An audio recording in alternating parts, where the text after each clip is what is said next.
Students हम start करेंगे आज मैट्रिक्स। ओके, हम लास्ट लेक्चर में हमने डिटर्मिनेंट्स देखा था और आज हम मैट्रिक्स के बारे में बात करने जा रहे हैं। ठीक, जब मैंने डिटर्मिनेंट स्टार्ट किया था तो वहाँ पर मैंने कुछ चीज़ें पहले ही बता दी थी। मैं एक बार और रिकॉल कर देता हूँ फटाफट। बहुत छोटी छोटी बातें हैं। पहली बात, मैंने आपको बताया था कि मैट्रिक्स जो है बेसिकली एक अरेंजमेंट है। ओके, मैट्रिक्स को हम न्यूमेरिकल एक्सपेंड नहीं कर सकते, यानी मैट्रिक्स की हम कोई न्यूमेरिकल वैल्यू नहीं निकाल सकते। ध्यान रखिए, मैट्रिक्स में सिर्फ हम अरेंजमेंट कर सकते हैं। ओके, अच्छा, मैट्रिक्स में जो एलिमेंट होते हैं वो रियल भी हो सकते हैं और इमेजिनरी भी हो सकते हैं। ओके, मैट्रिक्स में जो एलिमेंट्स हैं वो रियल भी हो सकते हैं और इमेजिनरी भी हो सकते हैं। क्लियर? अच्छा, ऑर्डर क्या होता है? ऑर्डर हम पहले बोल चुके हैं। ऑर्डर क्या होता है? रो इनटू कॉलम होता है। किसी मैट्रिक्स का जो ऑर्डर होता है वो क्या होता है? रो इनटू कॉलम होता है। Number of rose into number of columns, ये भी हम बात कर चुके हैं। क्लियर? अच्छा, मैट्रिक्स में हम ये भी बात कर चुके हैं कि इसमें रो इक्वल टू कॉलम और row is not equal to column, दोनों पॉसिबल हैं। रो इक्वल टू कॉलम और row is not equal to column दोनों पॉसिबल हैं। तो ये सब बातें हम पहले देख चुके हैं, राइट? अच्छा, उसके बाद आता है मैट्रिक्स के टाइप पर, कि मैट्रिक्स का जो टाइप होता है, मैट्रिक्स में बहुत अलग अलग तरह की मैट्रिक्स हैं, डेफिनेशंस है छोटी छोटी। मुझे लगता नहीं कि बहुत ज़्यादा काम की हैं, बहुत छोटी छोटी सी हैं। जैसे सिंगल टोन मैट्रिक्स क्या होता है, राइट? हॉरिजॉन्टल मैट्रिक्स क्या होता है, वर्टिकल मैट्रिक्स क्या होता है। तो हम सीधा काम की बात पे चलते हैं। काम की बात क्या है हमारी, कि हमारे लिए स्क्वायर मैट्रिक्स क्या होता है, राइट? तो स्क्वायर मैट्रिक्स वो होता है जिसमें रो और कॉलम बराबर होंगे। ठीक है, स्क्वायर मैट्रिक्स क्या होगा? स्क्वायर मैट्रिक्स वो होगा जिसमें रो और कॉलम बराबर होंगे। तो एक matrix is said to be square matrix if row equals to column, यानी नंबर ऑफ रोज और नंबर ऑफ कॉलम अगर बराबर होंगे तो हम स्क्वायर मैट्रिक्स कहते हैं, राइट? अच्छा, स्क्वायर मैट्रिक्स में एक इंपॉर्टेंट टर्म आती है, वो होती है trace of A matrix, right? ये बहुत इंपॉर्टेंट टर्म है। किसी भी स्क्वायर मैट्रिक्स में अगर हमें ट्रेस निकालना है तो हम कैसे निकालेंगे? तो देखिए, ट्रेस, जैसे मान लेते हैं ए मेरे पास कोई मैट्रिक्स है, ए मेरे पास अगर कोई मैट्रिक्स है तो ट्रेस ऑफ ए क्या होता है? ट्रेस ऑफ ए होता है sum of elements of principal diagonal, sum of elements of principal diagonal. ठीक है, तो ट्रेस ऑफ ए क्या होगा? Sum of elements of principal diagonal. Principal diagonal के एलिमेंट्स का जो सम होगा ना, उसे हम बोलते हैं ट्रेस, राइट? अच्छा, ये प्रिंसिपल डायगोनल क्या होता है? जैसे मान लेते हैं एक मैट्रिक्स है मेरे पास A11, A12, A13, A21, A22, A23, A31, A32 और A33, राइट? ये मेरे को दिख रहा होगा, ये स्क्वायर मैट्रिक्स है। अगर आपसे पूछा जाए इसका ट्रेस क्या होगा, ठीक, तो इसका ट्रेस क्या होगा? ट्रेस होगा इसके प्रिंसिपल डायगोनल के एलिमेंट्स का sum. This is known as principal diagonal, इसे हम बोलते हैं प्रिंसिपल डायगोनल। तो प्रिंसिपल डायगोनल के एलिमेंट्स का सम, प्रिंसिपल डायगोनल के एलिमेंट्स का सम। क्लियर? ये मैंने इसलिए बताया क्योंकि इस पर क्वेश्चन आ सकते हैं और आए भी हैं। तो ट्रेस पर बेस्ड अगर क्वेश्चन आता है तो आप हमेशा ध्यान रखिए कि प्रिंसिपल डायगोनल के एलिमेंट्स का जो सम होगा that is known as trace, right? इस पर मैं एक छोटा सा क्वेश्चन ले लेता हूँ। देखिए हम क्वेश्चन कैसे करेंगे इस पर अगर आता है तो। जैसे मेरे पास एक क्वेश्चन है, ए एक मैट्रिक्स है। मैट्रिक्स क्या है? अल्फा स्क्वायर 6 8, ये है 3 बीटा स्क्वायर और 9, ये है 4 5 और गामा स्क्वायर। ये मेरे पास ए मैट्रिक्स है। और बी मैट्रिक्स जो मेरे पास है वो क्या है? बी मैट्रिक्स मेरे पास है 2 अल्फा 3 5, राइट? इधर कितना आएगा? 3 2 बीटा और 9, राइट? और तीसरा मेरे पास आएगा 4 5 और 2 गामा -3। ये मेरे पास आ गया। तो ए मैट्रिक्स आपके सामने है, बी मैट्रिक्स आपके सामने है। अब आप क्वेश्चन में क्या बोल रहे हो मुझसे? आप मुझसे क्वेश्चन में बोल रहे हो कि अगर ट्रेस ऑफ ए बराबर ट्रेस ऑफ बी है, अगर ट्रेस ऑफ ए बराबर ट्रेस ऑफ बी है तो 1 by alpha plus 1 by beta plus 1 by gamma की वैल्यू क्या होगी? क्लियर? तो क्वेश्चन क्या है? क्वेश्चन ये है कि बी एक स्क्वायर मैट्रिक्स है, ये भी एक स्क्वायर मैट्रिक्स है। वो बोल रहा है कि ए का ट्रेस और जो बी का ट्रेस है वो बराबर है। तो आपको बताना है कि 1 by alpha plus 1 by beta plus 1 by gamma की वैल्यू क्या होगी। ठीक है, सबसे पहले मैं ए का ट्रेस लिख लेता हूँ। तो ए का ट्रेस क्या होगा? इन तीनों एलिमेंट्स का सम, राइट? तो ए का ट्रेस क्या हो गया? तो ए का ट्रेस हो गया भैया alpha square plus beta square plus gamma square. अच्छा, अब बात करते हैं बी के ट्रेस की। बी का ट्रेस क्या हो गया? तो बी का ट्रेस क्या हो गया? इन सब का सम, राइट? तो बी का ट्रेस क्या हो गया? 2 alpha plus 2 beta plus 2 gamma -3। ठीक है, तो ए का ट्रेस बिल्कुल क्लियर, बी का ट्रेस बिल्कुल क्लियर, राइट? अब आप बोल रहे हो दोनों बराबर हैं। अगर ये दोनों बराबर हैं तो इसको और इसको मैं इक्वल कर देता हूँ। तो alpha square plus beta square plus gamma square equals to 2 alpha plus 2 beta plus 2 gamma minus 3, right. आपने मुझसे बोला है कि इसका ट्रेस और इसका ट्रेस बराबर है, तो हमने इन दोनों के ट्रेस को बराबर कर दिया, ठीक। अब ये चीज़ इधर लेके जाएंगे, ठीक है, तो अल्फा स्क्वायर होगा। अच्छा, इस 1 को मैं 3 जगह तोड़ देता हूँ, 1 1 और 1, ठीक है। तो alpha square minus 2 alpha plus 1, alpha square minus 2 alpha plus 1 क्या बन जाएगा, अल्फा माइनस 1 का स्क्वायर, बीटा माइनस 1 का स्क्वायर, गामा माइनस 1 का स्क्वायर बराबर 0 बन गया। और 3 स्क्वायर्स का सम 0 कब होता है, 3 स्क्वायर का सम 0 तब होगा जब तीनों एक साथ 0 होंगे। तो ये चीज़ 0 होनी चाहिए, ये चीज़ 0 होनी चाहिए और ये चीज़ 0 होनी चाहिए। तो 3 स्क्वायर्स का सम 0 होगा जब तीनों 0 हो जाएंगे। तो यहाँ से alpha equals to beta equals to gamma equals to 1 आ जाएगा, क्लियर। और अगर ये चीज़ 1 1 1 आ रही है तो आपने मुझसे पूछा था क्वेश्चन में कि 1 by alpha plus 1 by beta plus 1 by gamma की वैल्यू क्या होगी, ठीक है। आपने मुझसे पूछा था कि 1 by alpha plus 1 by beta plus 1 by gamma की वैल्यू क्या होगी, तो आंसर होगा 3। कितना आंसर होगा, 3, राइट।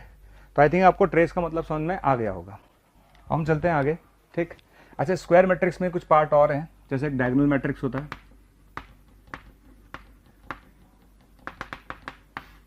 और एक ट्रायंगुलर मैट्रिक्स होता है।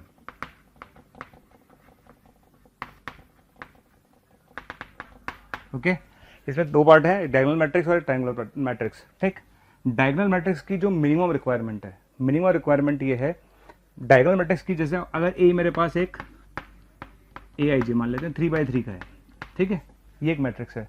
ध्यान रखना, हम जो बात कर रहे हैं वो स्क्वायर के लिए कर रहे हैं, मतलब डायगोनल मैट्रिक्स भी स्क्वायर मैट्रिक्स है, ट्रायंगुलर मैट्रिक्स भी एक स्क्वायर मैट्रिक्स है, राइट।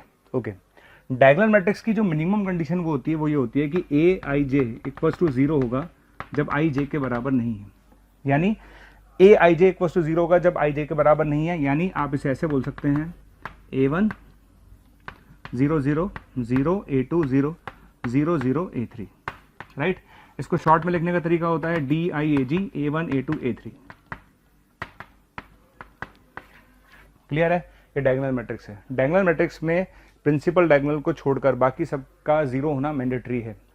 अब क्वेश्चन ये आता है कि क्या प्रिंसिपल डायगोनल के एलिमेंट्स भी 0 हो सकते हैं? यस, हो सकते हैं, पर सारे 0 नहीं होंगे, राइट। तो प्रिंसिपल डायगोनल के 2 एलिमेंट 0 हो सकते हैं। मतलब अगर मैं इसकी बात करूं A1 0 0 0 0 0 0 0 0, तो ये भी एक डायगोनल मैट्रिक्स है, राइट। ये भी एक डायगोनल मैट्रिक्स है, ठीक। तो डायगोनल मैट्रिक्स का मतलब समझ में आ गया। डायगोनल मैट्रिक्स की मिनिमम रिक्वायरमेंट क्या है? डायगोनल मैट्रिक्स की मिनिमम रिक्वायरमेंट है कि AIJ 0 होना चाहिए जब IJ के बराबर नहीं है, यानी A12 A21 A13 A31 A23 A32 हमेशा 0 होने चाहिए। ये मिनिमम रिक्वायरमेंट है, राइट। अगर मैं इसको जनरलाइज करूं n/n के लिए, किसके लिए? n/n के लिए, ठीक। अगर मेरे पास A एक n/n का डायगोनल मैट्रिक्स है, अगर A मेरे पास n/n का एक डायगोनल मैट्रिक्स है, तो कुछ चीज़ें आप याद रखिएगा, ठीक है। हम ड्राइव कर सकते हैं, लेकिन अभी चूंकि क्रैश कोर्स है, हमारे पास इतना टाइम नहीं है, तो मैं आपको सब बता देता हूँ। याद रखिएगा कि अगर मेरे पास A एक n/n का डायगोनल मैट्रिक्स है, तो मिनिमम नंबर ऑफ जीरोस होगा n² माइनस n, ठीक है। मिनिमम नंबर ऑफ जीरोस कितना होगा? n² minus n। Maximum number of zeros कितना होगा? एक को छोड़कर सारे 0 हो सकते हैं, ठीक। तो मिनिमम नंबर ऑफ जीरोस होगा n² minus n, maximum number of zeros होगा n² माइनस 1, और ठीक है, इसमें 2 पार्ट हैं, ये ध्यान रखिएगा, मिनिमम नंबर ऑफ जीरोस और मैक्सिमम नंबर ऑफ जीरोस। अब बात करते हैं हम ट्रायंगुलर मैट्रिक्स की। किसकी? ट्रायंगुलर मैट्रिक्स की। देखिए, ट्रायंगुलर मैट्रिक्स में 2 तरह के ट्रायंगुलर मैट्रिक्स हैं। एक है अपर ट्रायंगुलर और एक है lower triangular, right. Triangular matrix में 2 तरह के ट्रायंगुलर मैट्रिक्स हैं, एक अपर ट्रायंगुलर है और एक लोअर ट्रायंगुलर है। अच्छा, अपर ट्रायंगुलर और लोअर ट्रायंगुलर में फर्क समझ लेते हैं। देखिए, अपर ट्रायंगुलर में क्या होगा? प्रिंसिपल डायगोनल के नीचे वाले 0 होंगे। अपर में प्रिंसिपल डायगोनल के लोअर वाले 0 होंगे और लोअर में प्रिंसिपल डायगोनल के ऊपर वाले 0 होंगे, राइट। अपर में क्या होगा, मैं समझाता हूं। देखिए, जैसे ये मेरे पास है ना, तो A1 A2 A3 B1 B2 B3, okay, 0 0 0, clear. Upper triangular में प्रिंसिपल डायगोनल के नीचे वाले 0 होंगे। इसको मैं ऐसे ही बोल सकता हूं कि AIJ 0 होगा, AIJ 0 होगा जब IJ से बड़ा है। अपर ट्रायंगुलर में प्रिंसिपल डायगोनल के नीचे वाले जीरो होंगे, A21, A31, A32, A21, A31, A32, यानी ए आई जे जीरो होगा जब आई जे से बड़ा है। क्लियर। और लोअर ट्रायंगुलर में क्या होगा, लोअर ट्रायंगुलर में प्रिंसिपल डायगोनल के ऊपर वाले जीरो होंगे, अपर में लोअर और लोअर में अपर वाले जीरो होंगे, राइट। तो आप इसको ऐसे याद रखिएगा, A1, A2, A3, B1, B2, B3, 0, 0 और 0। क्लियर। इसमें प्रिंसिपल डायगोनल के ऊपर वाले जीरो होंगे, तो लोअर में प्रिंसिपल डायगोनल के ऊपर वाले, अपर में प्रिंसिपल डायगोनल के नीचे वाले। क्लियर। यहां से मैं बोल सकता हूं कि ए आई जे जीरो होगा जब आई लेस देन जे है, ए आई जे जीरो होगा जब आई लेस देन जे है, यानी A12, A13 और A23, ठीक है, ये जीरो हो जाएगा। क्लियर। तो ट्रायंगुलर मैट्रिक्स क्लियर है। ट्रायंगुलर मैट्रिक्स भी ध्यान रखिए एक स्क्वायर मैट्रिक्स ही है, राइट। अच्छा, एक छोटा सा पॉइंट और मैं बता देता हूं आपको, डायगोनल मैट्रिक्स के अंदर हम एक छोटा सा पॉइंट और बता देता हूं। डायगोनल मैट्रिक्स की फैमिली में दो लोग और होते हैं, एक होता है स्केलर मैट्रिक्स और एक होता है यूनिट मैट्रिक्स। एक होता है स्केलर मैट्रिक्स और एक होता है यूनिट मैट्रिक्स, ठीक। डायगोनल मैट्रिक्स की फैमिली में दो लोग और होते हैं, एक स्केलर होता है, एक यूनिट होता है। स्केलर का मतलब क्या होता है, स्केलर का मतलब ऐसा डायगोनल मैट्रिक्स, ऐसा डायगोनल मैट्रिक्स जिसमें प्रिंसिपल डायगोनल के सारे एलिमेंट सेम हों, ऐसा डायगोनल मैट्रिक्स जिसमें प्रिंसिपल डायगोनल के सारे एलिमेंट सेम हो, ठीक है, ऐसा डायगोनल मैट्रिक्स जिसमें प्रिंसिपल डायगोनल के सारे एलिमेंट सेम हो। और यूनिट मैट्रिक्स का मतलब क्या होता है, ऐसा मैट्रिक्स, ऐसा डायगोनल मैट्रिक्स, ऐसा डायगोनल मैट्रिक्स जिसमें प्रिंसिपल डायगोनल के सारे एलिमेंट वन हो। ये बहुत काम का भैया, ठीक है। इसको यूनिट मैट्रिक्स बोलते हैं, आइडेंटिटी मैट्रिक्स बोलते हैं, राइट। ऐसा डायगोनल मैट्रिक्स और ऐसा स्केलर मैट्रिक्स जिसमें प्रिंसिपल डायगोनल के सारे एलिमेंट्स वन हो, ठीक। ये 3/3 का, इसको I3 से रिप्रेजेंट करते हैं। अगर ये 2/2 का होता तो फिर हम इसे रिप्रेजेंट करते इस तरह से, राइट। तो ये अपने पास क्या है, ये भी आप ध्यान रखिए एक डायगोनल मैट्रिक्स है और ये भी अपने पास एक डायगोनल मैट्रिक्स है, ठीक। अब बात आती है equality of to matrices, equality of to matrices. हम बात करते हैं इक्वलिटी ऑफ टू मैट्रिसेस कि दो मैट्रिक्स इक्वल कब होंगे, ठीक। देखिए, दो मैट्रिक्स का इक्वल होने की जो पहली शर्त है, दोनों के ऑर्डर सेम होने चाहिए। मतलब मैं 2/2 को 2/2 को 3/3 के बराबर नहीं कर पाऊंगा, 2/2 को मैं 2/2 के ही बराबर कर पाऊंगा, राइट। तो पहली बात, दो मैट्रिक्स ए और B are said to be equal. दो मैट्रिक्स इक्वल कब कहलाएंगे, पहला, उनके ऑर्डर सेम होने चाहिए, ऑर्डर मस्ट बी सेम। क्या सेम होना चाहिए, ऑर्डर सेम होना चाहिए, राइट। दूसरी बात पता है क्या है, दूसरी बात है कि अगर मान लेते हैं ए मेरा ए आई जे है और बी मेरा बी आई जे है, ठीक है। अगर मेरा ए अगर ए आई जे है और बी अगर बी आई जे है सपोज, ठीक है, तो ये कॉरस्पॉन्डिंग एलिमेंट्स बराबर होने चाहिए। कॉरस्पॉन्डिंग एलिमेंट का मतलब ए आई जे बराबर होना चाहिए बी आई जे, मतलब A11 किसके बराबर होगा, B11 के, A12 किसके बराबर होगा, B12 के, ठीक है। तो दो मैट्रिक्स इक्वल कब होंगे, जब उनका ऑर्डर सेम होगा, पहली शर्त, और कॉरस्पॉन्डिंग एलिमेंट्स बराबर होंगे। कॉरस्पॉन्डिंग का मतलब A11 के सामने वाला B11, A12 के सामने वाला B12, इस तरह से बराबर होंगे। इसे बोलते हैं हम equality of to matrices, right. इसके अलावा एक आता है सिंगुलर मैट्रिक्स और एक आता है नॉन सिंगुलर मैट्रिक्स।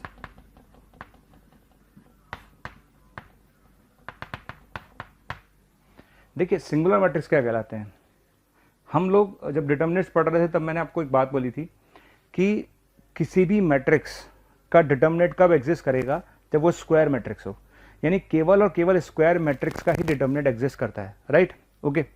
अब any square matrix is said to be singular, ठीक है, any square matrix A is said to be singular, A जो होगा is said to be singular, इसको हम सिंगुलर मैट्रिक्स बोलेंगे, okay. A said to be singular अगर उसका determinant zero हो जाए, क्लियर। अगर किसी मैट्रिक्स का डिटर्मिनेंट अगर जीरो हो जाता है स्क्वायर मैट्रिक्स का, तो उसे हम बोलते हैं सिंगुलर मैट्रिक्स, ठीक। और A said to be non singular, A कब नॉन सिंगुलर कहलाएगा, जब उसका डिटर्मिनेंट जीरो नहीं होगा। इस पर अगर मुझे बहुत छोटा क्वेश्चन पूछना है तो मैं पूछ सकता हूँ कि मैं आपसे बोल दूं यार कि भाई ए इज ए सिंगुलर मैट्रिक्स, तो कुछ नहीं करना, डिटर्मिनेंट जीरो कर दीजिएगा। मैं बोलता हूँ कि ए इज नॉन सिंगुलर, तो आप determinant not equal to zero कर दीजिएगा, राइट। तो ये वाला जो पार्ट आप देख रहे हैं ना, ये बहुत बेसिक चल रहा है अभी। इसके बाद चलते हैं ऐड कैसे करेंगे, तो addition and subtraction, addition and subtraction. Addition and subtraction, ठीक। अब बात आती है दो मैट्रिक्स को हम ऐड कैसे करेंगे। ओके, देखिए जब हम दो मैट्रिक्स को ऐड करते हैं या सब्ट्रैक्ट करते हैं, पहली शर्त ऑर्डर सेम होना चाहिए, ये ध्यान रखें। तो ऑर्डर सेम होना चाहिए, और दूसरी बात आप कॉरस्पॉन्डिंग एलिमेंट्स को ऐड करते जाइए, सब्ट्रैक्ट करते जाइए। कैसे? जैसे मान लेते हैं ये मेरे पास है A11 A12, ओके, A21 और A22, ये एक मैट्रिक्स है। दूसरा मैट्रिक्स मेरे पास प्लस है या माइनस है, जो भी आप देख लीजिएगा, फर्क नहीं पड़ रहा है। ओके, ये एक मैट्रिक्स A है, ये एक मैट्रिक्स B है। मैं चाहता हूं इनको ऐड करूं या सब्ट्रैक्ट करूं, तो क्या करना है? कुछ नहीं है, आपको सिंपली A11 लिखना, प्लस है तो प्लस, माइनस है तो माइनस। A12 लिखना, प्लस है तो प्लस, माइनस है तो माइनस। A21 प्लस है तो प्लस, माइनस है तो माइनस। और A22 प्लस है तो प्लस, माइनस है तो माइनस। क्लियर? सिंपल, कुछ नहीं करना, कॉरस्पॉन्डिंग्स को ऐड करते जाइए, सब्ट्रैक्ट करते जाइए। कॉरस्पॉन्डिंग को क्या करेंगे? ऐड करेंगे या सब्ट्रैक्ट करेंगे, राइट। तो जैसे कॉरस्पॉन्डिंग एलिमेंट्स को ऐड करिए, या सब्ट्रैक्ट करवाए तो सब्ट्रैक्ट करते जाइए, राइट। अच्छा, एडिशन और सब्ट्रैक्शन की अगर मैं बात करूं तो उसकी कुछ प्रॉपर्टीज होती हैं। तो उसकी प्रॉपर्टीज क्या हैं? पहली प्रॉपर्टी, A प्लस बी और B प्लस ए बराबर आएगा। A प्लस बी और B प्लस ए क्या आएगा? बराबर आएगा। इसे बोलते हैं हम कम्यूटेटिव लॉ। क्लियर? आपने A में B मैट्रिक्स को ऐड किया या आपने B में A को ऐड किया, बात बराबर है, कोई फर्क नहीं पड़ेगा। दूसरी बात, आप A प्लस बी करके प्लस C करें या A plus B plus C करें, कोई फर्क नहीं पड़ेगा, एसोसिएटिव। ध्यान रखना, एडिशन पॉसिबल होना चाहिए। ये बात हम तब कर पा रहे हैं जब ABC इस तरह से हो कि एडिशन पॉसिबल हो, राइट। तो A प्लस बी प्लस ए के बराबर होगा, कम्यूटेटिव होगा। अगर ऐसा होगा तो एसोसिएटिव होगा। तो एसोसिएटिव प्रॉपर्टीज को भी फॉलो करता है और कम्यूटेटिव प्रॉपर्टीज को भी क्या करता है? फॉलो करता है, राइट। अब इस पर छोटा सा हम क्वेश्चन लेते हैं। क्वेश्चन क्या है? एक्स स्क्वायर प्लस एक्स, ये लिखा हुआ है 3 और 2। इधर आ जाइए, इधर क्या लिखा हुआ है? 0 -1 1 - x और x। अच्छा, बराबर में क्या लिखा हुआ है? 0 0 -2 और 1। ओके, आप मुझसे क्या पूछ रहे हैं? आपने मुझसे पूछा है कि x बताओ, x क्या होगा। ये क्वेश्चन आपने दे दिया, राइट। अब हम स्टार्ट करते हैं। क्वेश्चन कैसे करेंगे? हमने इस क्वेश्चन को स्टार्ट किया, हमने दोनों को पहले ऐड कर दिया। सबसे पहले मैं इन दोनों को ऐड कर देता हूँ। तो मैंने इन दोनों को ऐड कर दिया, ठीक है। तो एक्स स्क्वायर प्लस एक्स आ गया और x माइनस 1 आ गया, ओके। 4 माइनस एक्स आ गया और x प्लस 2 आ गया। अच्छा, बराबर में क्या आ गया? बराबर में आ गया 0 -2 0 और 1 आ गया, ठीक। ऐड करने के बाद अब चूंकि ये दोनों मैट्रिक्स बराबर हैं, यानी लॉ इक्वलिटी वाला फंडा लग जाएगा कि कॉरस्पॉन्डिंग एलिमेंट्स को हम बराबर करते जाते हैं, राइट है। तो मैंने क्या किया? इस एलिमेंट को बराबर करूंगा 0 के, बिल्कुल ठीक। इस एलिमेंट को बराबर करूंगा इसके, ये भी ठीक है। इस एलिमेंट को बराबर करूंगा इसके, बिल्कुल ठीक। और इस एलिमेंट को बराबर करूंगा इसके। आ गया? तो यहां से x की दो वैल्यू आ रही हैं, 0 और -1। यहां से x की वैल्यू आ रही है -1, यहां से x की वैल्यू आ रही है 4 और यहां से x की वैल्यू आ रही है -1, राइट। मैं हर साल ये क्वेश्चन क्लास में कराता हूं और आप मान के चलिए 80% बच्चे इस क्वेश्चन का आंसर -1 देते हैं। -1 इस क्वेश्चन का आंसर नहीं है, गलत है। क्योंकि अगर मैं x की वैल्यू -1 लेता हूं, बच्चा कह रहा है 4 में से 3 जगह तो -1 आ रहा है, नहीं, हमें x की वो वैल्यू चाहिए जिस पर ये दोनों मैट्रिक्स इक्वल हो जाएं। अगर मैं x की वैल्यू -1 लेता हूं, अगर मैंने x की वैल्यू -1 यहां ले ली, तो आपको देखिए क्या मिलेगा। आपको मिलेगा यहां पर 0, यहां पर मिलेगा -2, आपको मिलेगा 5 और यहां मिलेगा 1। क्या ये दोनों बराबर हैं? ये बराबर नहीं है। क्लियर है? इसलिए ध्यान रखिए, आपको x की वो वैल्यू चाहिए जो चारों में कॉमन आती, और चारों में कोई कॉमन वैल्यू नहीं है, इसलिए इस क्वेश्चन का आंसर होगा 5। क्या आंसर होगा? 5, ठीक। तो इस क्वेश्चन का हम आंसर टिक करेंगे 5। अब आती है next point, okay. Multiplication of matrix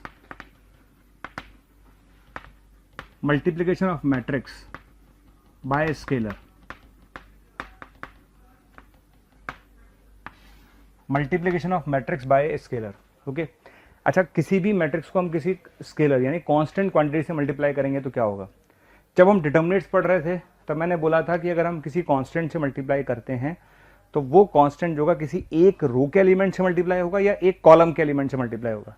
लेकिन मैट्रिक्स के अंदर क्या होगा? जब हम मैट्रिक्स में किसी मैट्रिक्स को, जैसे मान लेते हैं ये मेरी मैट्रिक्स है,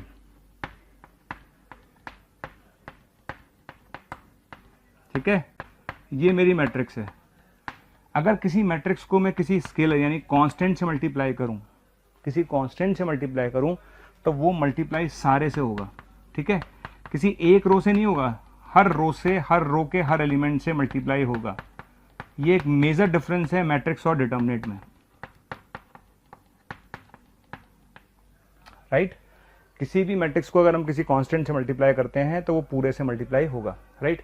अच्छा, अब बात आती है, थोड़ी देर पहले मैंने एक स्टेटमेंट दिया था, हमने बोला था कि किसी भी मैट्रिक्स का डिटर्मिनेंट तभी एग्जिस्ट कर सकता है जब वो स्क्वायर मैट्रिक्स हो, ठीक। ये मेरे पास के है, एक मैट्रिक्स है, तो इसका डिटर्मिनेंट अगर मैं निकालूं, क्या निकालूं, इसका डिटर्मिनेंट अगर मैं निकालूं तो इसका डिटर्मिनेंट आएगा डिटर्मिनेंट के ए, ठीक है। जब मैं इसका डिटर्मिनेंट बना दूंगा, जब मैं इसका डिटर्मिनेंट बना दूंगा तो क्या होगा, के यहाँ से, के यहाँ से और के यहाँ से कॉमन आ जाएगा, तो के क्यूब बाहर आ जाएगा। अंदर क्या बचेगा, a1 a2 a3 a4 a5 a6 a7 a8 a9, यानी डिटर्मिनेंट ए बचेगा, right. It's a very very important property, बहुत इंपॉर्टेंट है। डिटर्मिनेंट ऑफ के ए बराबर आ रहा है के क्यूब ऑफ डिटर्मिनेंट ए, मतलब इसका मतलब है कि अगर ए मेरा n बाय n का मैट्रिक्स है, अगर a मेरा n बाय n का मैट्रिक्स है, तो डिटर्मिनेंट ऑफ k में से k की पावर n बाहर आ जाएगा। ये मॉड का सिंबल नहीं है, डिटर्मिनेंट का सिंबल है। ये मॉड का सिंबल नहीं है, डिटर्मिनेंट का सिंबल है कि डिटर्मिनेंट ऑफ k बराबर होगा k की power n determinant of a। It's very very important, इसे याद रखिएगा, मैक्सिमम बच्चे इसमें मिस्टेक करते हैं। मैं आपको समझा देता हूँ कैसे। जैसे मान लेते हैं मैंने आपसे बोला कि एक 3x3 का मैट्रिक्स है, बोल दिया, ठीक है। मैंने आपसे बोला कि डिटर्मिनेंट की वैल्यू 4 है, बिल्कुल ठीक है। अब मैंने आपसे पूछा यार डिटर्मिनेंट ऑफ -3a की वैल्यू क्या होगी। अब मान के चलिए मैक्सिमम बच्चे गलत करेंगे, क्वेश्चन बहुत छोटा सा है लेकिन गलती होती ही लोगों से।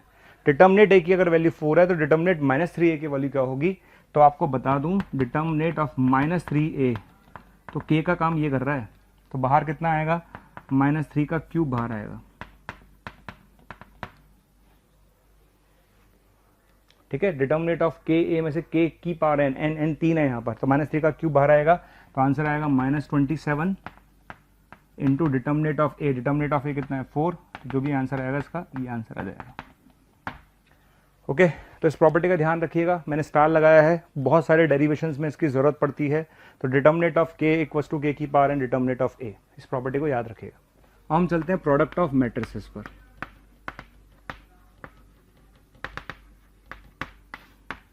राइट, अब बात आती है कि दो मैट्रिक्स को हम कैसे मल्टीप्लाई कर सकते हैं। जब हम डिटर्मिनेंट्स पढ़ रहे थे तो हमने बोला था कि ऑर्डर सेम होना चाहिए, है ना, लेकिन यहाँ पर ऐसा नहीं है। यहाँ पर अगर मुझे दो मैट्रिक्स को मल्टीप्लाई करना है तो कैसे करेंगे, ठीक। अगर ए मेरे पास m/n का एक मैट्रिक्स है और b अगर मेरे पास p क्रॉस q का एक मैट्रिक्स है, ठीक। अगर a m/n का मैट्रिक्स है और b p क्रॉस q का मैट्रिक्स है, तो ए बी एग्जिस्ट करेगा इफ, ए बी एग्जिस्ट करेगा इफ पहले वाले में नंबर ऑफ कॉलम दूसरे वाले में नंबर ऑफ रोज के बराबर हो। पहले वाले मैट्रिक्स में नंबर ऑफ कॉलम दूसरे वाले मैट्रिक्स में नंबर ऑफ रोज के बराबर हो, यानी n इक्वल्स टू p होगा, तो आपका ए बी एग्जिस्ट करेगा। क्लियर है। मैट्रिक्स में एक सबसे बड़ी बात ध्यान रखिए, जरूरी नहीं है कि ए बी एग्जिस्ट करे, जरूरी नहीं है कि बी एग्जिस्ट करे, जरूरी नहीं है कि दोनों एग्जिस्ट करें, जरूरी नहीं है कि दोनों एग्जिस्ट, कुछ भी हो सकता है ए बी भी एग्जिस्ट कर जाए, हो सकता है बी ए भी एग्जिस्ट कर जाए, हो सकता है दोनों एग्जिस्ट ना करें, हो सकता है कोई एक एग्जिस्ट कर जाए, कोई कंडीशन पूरी होनी चाहिए। और कंडीशन क्या है, कंडीशन है कि पहले वाले मैट्रिक्स में नंबर ऑफ कॉलम दूसरे वाले मैट्रिक्स में नंबर ऑफ रोज के बराबर होने चाहिए, ठीक है। तो कंडीशन क्या हो गई, number of column in first matrix equals to number of rows in second matrix. अगर ये कंडीशन पूरी होती है तो हम मल्टीप्लाई कर पाएंगे, अदरवाइज नहीं कर पाएंगे। क्लियर। तो दो मैट्रिक्स को मल्टीप्लाई तभी कर सकते हैं जब पहले में नंबर ऑफ कॉलम दूसरे वाले में नंबर ऑफ रोज के बराबर हो। क्लियर है, ओके। अच्छा, दूसरी बात, यहाँ से कुछ चीज़ें मैं ऐसे बोल देता हूँ, मैं आप समझ लीजिएगा। जैसे जनरली ए बी और बी ए बराबर नहीं होंगे, जनरली ए बी और बी ए बराबर नहीं होंगे। मैंने जनरली बोला है, ऑलवेज नहीं बोला है, ठीक है। तो ध्यान रखें, जनरली का मतलब मैक्सिमम केसेज में अगर आप ए बी और बी ए निकालेंगे तो अलग अलग आएंगे। क्योंकि कुछ केसेस में तो हो सकता है ए बी एग्जिस्ट करे, बी एग्जिस्ट ही नहीं कर रहा है ना। तो यानी जो मल्टीप्लिकेशन जो लॉ है वो जनरली कम्यूटेटिव को फॉलो नहीं करता, राइट। ओके, इसके अलावा एक चीज़ और, ये पॉइंट मुझे बहुत इंपॉर्टेंट लगता है। अगर ए और बी दो मैट्रिक्स हैं, ओके, ए और बी दो मैट्रिक्स हैं और ए बी भी एग्जिस्ट कर रहा है और बी ए भी एग्जिस्ट कर रहा है। ए और बी दो मैट्रिक्स हैं, ए बी भी एग्जिस्ट कर रहा है और बी ए भी एग्जिस्ट कर रहा है, ठीक है। तो ए प्लस बी का स्क्वायर क्या होगा? तो ए प्लस बी का स्क्वायर क्या होगा? बच्चा बोलता है A square plus 2ab plus B square, बिल्कुल गलत। चैप्टर का नाम मैट्रिक्स है, मैट्रिक्स में ए बी और बी ए जनरली बराबर नहीं होते। तो जब भी आप ए प्लस बी का स्क्वायर लिखें तो क्या लिखेंगे आप? A square plus A B plus B A plus B square. This is the right way and that is the wrong way. Clear? क्योंकि मैट्रिक्स में ए बी और बी ए बराबर नहीं है। इसी तरह से अगर आपसे पूछा जाए कि भैया ए माइनस बी का स्क्वायर क्या होगा, तो A square minus A B minus B A और माइनस बी स्क्वायर, राइट। तो आप ध्यान रखिएगा ए प्लस बी स्क्वायर, तो ये अपने पास आ जाएगा। इसका ध्यान रखिएगा आप लोग कि किस तरह से अपन को ध्यान रखना है कि मैट्रिक्स में जनरली जब ए माइनस बी का स्क्वायर लिखना है या ए प्लस बी का स्क्वायर लिखना है तो ये नहीं कि भावनाओं में बह जाएं और भावनाओं में बहकर A square plus 2ab plus B square रटा हुआ तो चला आ रहा है सालों से, नहीं, ऐसा नहीं भैया। चैप्टर का नाम क्या है? Matrix, right. चलिए अब बात करते हैं क्वेश्चंस किस तरह से करेंगे। हाँ, एक चीज़ और मैं बता दूं उसमें लगी आती, अगर ए स्क्वायर मैट्रिक्स है, अगर ए एक स्क्वायर मैट्रिक्स है, ओके, अगर ए एक स्क्वायर मैट्रिक्स है तो ए स्क्वायर क्या होगा? ए स्क्वायर होगा ए इंटू ए। क्लियर है? ए क्यूब क्या होगा? डियर स्टूडेंट, हज़ारों स्टूडेंट्स डेली हमारा वीडियो देख रहे हैं, उसे पसंद कर रहे हैं, लाइक कर रहे हैं। अगर आप भी चाहते हैं कि आपको और वीडियो देखने को मिलें तो आपको सिर्फ इतना करना है, डिस्क्रिप्शन में जो लिंक दे रखा है उस लिंक पर क्लिक करना है और आप वहां पर जाकर अपना एनरोलमेंट सुनिश्चित कर सकते हैं। अगर आप चाहते हैं कि अगर आपके डाउट्स भी सॉल्व हो, आपको कोर्स भी अवेलेबल हो, स्टडी मटेरियल भी अवेलेबल हो, तो आपको सिंपली आपको करना क्या है? आपको हमारा प्रीमियम कोर्स लेना है। जैसे ही आप हमारा प्रीमियम कोर्स लेंगे उसके अंदर आपको डाउट सॉल्विंग मिलेगा, आपको स्टडी मटेरियल मिलेगा, आपको टीचर्स के वीडियो लेक्चर्स मिलेंगे, यानी आपको हर चीज़ अवेलेबल होगी जो कॉम्पिटिटिव एग्जाम की तैयारी के लिए इंपॉर्टेंट है। तो आप लोगों से मेरी रिक्वेस्ट है कि आप इसे ज़रूर लें। ए स्क्वायर इंटू ए, ठीक है। ए फोर क्या होगा? ए क्यूब इंटू ए। क्लियर? लेकिन सिर्फ स्क्वायर मैट्रिक्स की बात हो रही है। अगर स्क्वायर मैट्रिक्स है तो ए स्क्वायर होगा इंटू ए क्यूब होगा ए स्क्वायर इंटू ए फोर होगा ए क्यूब इंटू ए, ऐसे आप निकाल सकते हैं, राइट। इसके अलावा ये भी ध्यान रखिए, आई निकालें, आई स्क्वायर निकालें, आई क्यूब निकालें, आई की पावर एन निकालें, सब आई आएगा। यूनिट मैट्रिक्स का स्क्वायर करें, क्यूब करें, कोई फर्क नहीं पड़ता, ठीक। इस बात का ध्यान रखिएगा। इसके अलावा एक और क्वेश्चन जो पूछा गया है, वो पूछा गया था कि अगर ए बी इक्वल्स टू 0 आ जाए, अगर दो मैट्रिक्स का प्रोडक्ट 0 आ जाए, इसका क्या मतलब है? क्लियर? अगर दो मैट्रिक्स का प्रोडक्ट 0 आ जाता है तो जरूरी नहीं है कि A0 और B0। क्लियर? अगर दो मैट्रिक्स का प्रोडक्ट 0 आ जाए तो जरूरी नहीं है कि A0 या B0 हो, उनके बिना 0 हुए भी 0 आ सकता है। क्लियर है? जैसे कैसे?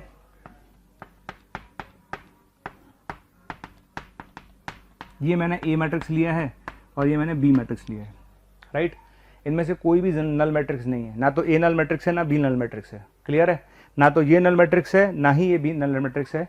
लेकिन जब मैं मल्टीप्लाई करूंगा इसको और इससे मल्टीप्लाई करूंगा तो 0 फिर 0 0 0, ये एक नल मैट्रिक्स आ रहा है। क्लियर है? इसका मतलब है कि अगर ए बी बराबर 0 है तो जरूरी नहीं है कि A0 हो या B0 हो, बिना उनके 0 हुए भी 0 आ सकता है, राइट।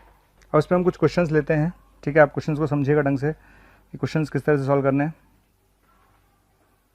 अच्छा हाँ, ये ध्यान रखिएगा कि जो मल्टीप्लिकेशन ऑफ मैट्रिसेस है, मल्टीप्लिकेशन जो हम करते हैं मैट्रिसेस का, मल्टीप्लिकेशन ऑफ मैट्रिक्स जो हम करते हैं वो करते हैं बाय रो इनटू कॉलम, वो करते हैं रो इनटू कॉलम। अच्छा, रो इनटू कॉलम कैसे करते हैं ये ऑलरेडी मैं डिटर्मिनेंट्स में सिखा चुका हूँ कि किस तरह से हम रो को कॉलम से मल्टीप्लाई करेंगे, वो हम ऑलरेडी सीख चुके हैं, ठीक। इस पर हम एक क्वेश्चन ले लेते हैं फिर भी। देखिए पहला क्वेश्चन 1x2, ये मेरे पास आ रहा है 231 042, ये आएगा 032 और ये मेरे पास आएगा x1 और -1 इक्वल्स टू 0। 0 का मतलब 0 मैट्रिक्स है यहाँ पर, ठीक है। तो आपको बताना है x क्या होगा। बेसिकली 0 नहीं है, 0 मैट्रिक्स है, तो आपको बताना है x क्या होगा, ठीक। देखिए सबसे पहले मैं चेक करूँगा कि भाई पॉसिबल है कि नहीं है। तो ये मैट्रिक्स जो है आप देख रहे हैं ये 1/3 का ऑर्डर की है। ये मैट्रिक्स जो आप देख रहे हैं 1/3 ऑर्डर की है, और ये जो मैट्रिक्स आप देख रहे हैं वो 3/3 ऑर्डर की है, ठीक। तो ये मैट्रिक्स 1/3 ऑर्डर की है, ये मैट्रिक्स 3/3 ऑर्डर की है, तो इसका मतलब ये संभव है। ओके, जब संभव है तो मैं मल्टीप्लाई करूंगा। कैसे करूंगा? Row into column, row into column, first row first column. First row first column देगा 2 + 0 + 0 2 आएगा, ठीक है, समझ में आ गया। First row first column. अब आ जाइए first row second column. First row second column करूंगा तो 3 + 4x + 6, ये आ गया 9 + 4x। First row second column. अब आते हैं फर्स्ट रो थर्ड कॉलम पे। First row third column, first row third column करेंगे तो आएगा 1 + 2x + 4 यानी 5 + 2x, और ये आ गया x1 - 1 = 0। क्लियर? ये करने के बाद अभी क्वेश्चन खत्म नहीं हुआ है, अब मैं वापस चेक करूंगा कि भैया पॉसिबल है कि नहीं है। तो देखिए इस मैट्रिक्स का जो ऑर्डर आप देख रहे हैं ना, इस मैट्रिक्स का जो ऑर्डर है वो है 1/3 का, और इस मैट्रिक्स का ऑर्डर है 3/1 का, यानी पॉसिबल है, यानी इसको मैं मल्टीप्लाई कर सकता हूँ, ठीक है। तो एक ही रो है और एक ही कॉलम है, एक ही रो और एक ही कॉलम है, तो मल्टीप्लाई करेंगे कितना आएगा? 2x आएगा प्लस 9 + 4x आएगा -5 - 2x आएगा, बराबर में 0 आ जाएगा। 0 का मतलब 0 मैट्रिक्स, ठीक। ये कैंसिल हो गया, तो 4x + 4 = 0, यानी x की वैल्यू कितनी आएगी? -1। क्लियर है? तो इस क्वेश्चन का आंसर हम टिक करेंगे -1। नेक्स्ट क्वेश्चन देखते हैं। नेक्स्ट क्वेश्चन हमारे पास है a बराबर cos alpha minus sine alpha, sine alpha और cos अल्फा, ओके। और यहाँ लिखा है अल्फा बिलोंग्स टू r। उसने बोला है कि अगर a की पावर 32 0 - 1 1 0 के बराबर है तो अल्फा क्या होगा, ओके। ऑप्शन दिए गए थे 0, π/16, π/64 और π/32। ये 4 ऑप्शंस आपने दिए हैं। अब अगर मैं जैसे मैं आपको बताऊं, कुछ क्वेश्चंस अभी 2019 में भी जेईई का पेपर आया है, इवन आईआईटी में जो क्वेश्चंस आए थे 2013 में भी क्वेश्चन आया था। हायर पावर के जो क्वेश्चंस आते हैं उसमें बच्चा कैसे कनेक्ट करेगा। जैसे मैंने आपको ए दे दिया और ए दे के मैंने पूछा ए की पावर 50 बताओ। अब यार ए की पावर 50 निकालने तो हम बैठे नहीं है ना। तो हायर पावर के जो क्वेश्चन है उसमें हम क्या करेंगे, उसमें हम जनरली क्या करते हैं, a² निकालें, a³ निकालें, और जनरली बोला है क्योंकि हमेशा नहीं बोल सकते, लेकिन जनरली जो क्वेश्चन की जो सेटिंग होती है वो इस तरह से होती है कि उसके बाद एक कुछ सीरीज बन रही होती है बेसिकली, यानी एक फिक्स रूल फॉलो होता है। a² को देखेंगे, a³ को देखेंगे, तो उसमें कुछ फिक्स रूल सा फॉलो हो रहा होगा, उसको देखकर आप डायरेक्टली रिजल्ट लिख सकते हैं, राइट। जैसे यहाँ पर मेरे को a की पावर 32 दे रखा है, तो पहले मैं a² निकालूंगा। क्या निकालूंगा? a²। तो cos alpha minus sine alpha, ठीक है, साइन अल्फा cos अल्फा, ये लिखेंगे cos alpha minus sine alpha, sine alpha और cos अल्फा, ठीक। इसको मल्टीप्लाई कर लेते हैं, रो इंटू कॉलम से करें। इसको जब मल्टीप्लाई करेंगे तो cos 2 अल्फा आएगा, बिल्कुल ठीक है। इसको मल्टीप्लाई करेंगे तो माइनस का sin 2 अल्फा आएगा, ये भी ठीक है। इसको इससे मल्टीप्लाई करेंगे तो sin 2 अल्फा आएगा, राइट, और ये आएगा cos 2 अल्फा। ये आपका a² आ गया। क्लियर है? अब जैसे मैंने a को देखा, ना, तो a को देख के मुझे समझ में आया कि यार a में सारे एंगल अल्फा थे। फिर मैंने a² निकाला। जब मैंने a² निकाला तो a² निकालने के बाद मैंने देखा यार सारे एंगल 2 अल्फा हो गए। आप इसी तरह से a³ निकाल के देखिएगा। a³ जब आप निकालेंगे तो सारे एंगल 3 अल्फा हो जाएंगे, ठीक है। तो जब मुझे a² निकाला 2 अल्फा हुए, a³ निकालेंगे 3 अल्फा होगा। इसका मतलब मैं जनरलाइज कर सकता हूं कि हाँ a की पावर 32 जो है मेरा क्या आने वाला है, तो a की पावर 32 मेरा आएगा cos 32 अल्फा माइनस का साइन 32 अल्फा, साइन 32 अल्फा और cos 32 अल्फा। क्लियर? ये आ गया। और ये किसके बराबर है? 0 - 1 और 1 और 0 के बराबर है, ठीक। इक्वेट कर दीजिए, आंसर आ जाएगा। तो जब आप इसको इक्वेट करेंगे तो cos 32 अल्फा 0 और sin 32 अल्फा 1, ठीक है। आप कंपेयर कर लीजिए, इक्वलिटी लॉ लगा लीजिएगा, तो ये चीज़ बराबर 0, ये चीज़ बराबर 1 हो जाएगी। cos 0 कब आ सकता है? π/2 पर, साइन 1 कब आ सकता है, π/2 पर। तो अल्फा की कॉमन वैल्यू कितनी आएगी, π/64, राइट। तो इस क्वेश्चन का आंसर टिक करेंगे हम सी। ओके, ऐसे बहुत सारे क्वेश्चंस आपको मिल जाएंगे जिसमें एक ही पावर 2013 पूछा था आईटी ने, एक ही पावर एन पूछा है किसी ने। ओके, तो ऐसे क्वेश्चन में a² निकालें, a³ निकालें और उसके बाद उसको जनरलाइज कर दें, तो वहाँ से आपको क्वेश्चन का आइडिया लग जाएगा कि हाँ भाई इसमें ये जाने वाला है। अब हम चलते हैं नेक्स्ट क्वेश्चन की तरफ। नेक्स्ट क्वेश्चन देखिए आप लोग। नेक्स्ट क्वेश्चन क्या है, नेक्स्ट क्वेश्चन है 1011 1021 and so on 10n1 equals to कितना लिखा हुआ है 101378। आपने पूछा है n क्या होगा, ये आपका क्वेश्चन है, n belongs to natural number, ठीक है। अच्छा, ये क्वेश्चन आपने पूछ लिया मुझसे। अच्छा, ये 1011 है, 1021 है, यहाँ पर 1031 भी आएगा डेफिनेटली, और क्वेश्चन इस तरह से बना हुआ है। ओके, अब हम सबसे पहले क्या करेंगे, दो के पेयर बना के मल्टीप्लाई करेंगे। दो के पेयर का मतलब पहले मैं इन दोनों को मल्टीप्लाई कर लेता हूँ, ठीक। तो मैंने इन दोनों को मल्टीप्लाई करा, कैसे करेंगे, इसको कर देते हैं रो इनटू कॉलम, कर दिया तो ये 1 आ गया।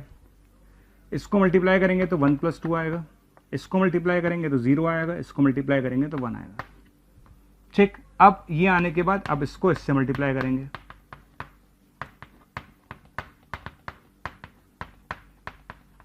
ठीक है।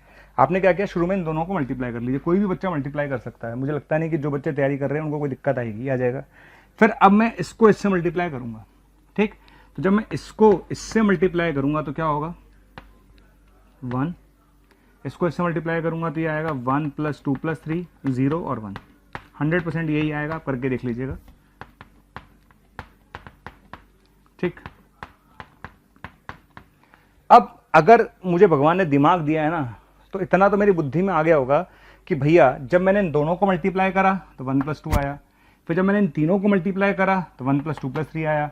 अगर मैं इन सबको मल्टीप्लाई कर दूंगा तो क्या होगा, तो भैया ये चीज़ बदल ही नहीं रही ना, ये चीज़ तो सेम ही चल रही है, क्लियर। तो जब मैं इनको मल्टीप्लाई करूंगा तो ये चीज़ तो सेम ही रहेगी, 1 + 2 + 3, अब क्या आ जाएगा 1 + 2 + 3 + n, क्लियर। और ये किसके बराबर है, 101378 के बराबर है, क्लियर है। अब आप इक्वलिटी का लॉ लगा लीजिए, जब आप इक्वलिटी लगाएंगे तो ये चीज़ बराबर है 378 के और ये चीज़ बराबर है 378 के, यानी मैं बोल सकता हूँ कि n × n + 1/2 बराबर आएगा 378। इसको सॉल्व करेंगे तो n का आंसर आएगा 27। कितना आंसर आएगा 27। तो जेईई मेन में पूछा हुआ क्वेश्चन है, क्वेश्चन अच्छा है पर लॉजिक वही है, पहले 2 को मल्टीप्लाई करा, फिर 2 से तीसरे को मल्टीप्लाई करा, तो समझ में आ गया हो क्या रहा है, ये चीज़ फिक्स हो रही है और ये चीज़ ++ होती जा रही है, तो उसके हिसाब से आपने आंसर लिख दिया। तो आंसर कितना आएगा इसका 27। नेक्स्ट क्वेश्चन पे चलते हैं। नेक्स्ट क्वेश्चन हमारे पास है, ये क्वेश्चन मुझे पर्सनली बहुत पसंद है, बढ़िया क्वेश्चन है, मतलब है ना, क्वेश्चन अच्छा है। 2 क्वेश्चन है, दोनों ही अच्छे हैं, ये वाला भी अच्छा है जो मैं ले रहा हूँ और उसके बाद जो दूसरा लूँगा वो भी अच्छा है। Let A be a matrix such that A1023 is a scalar matrix.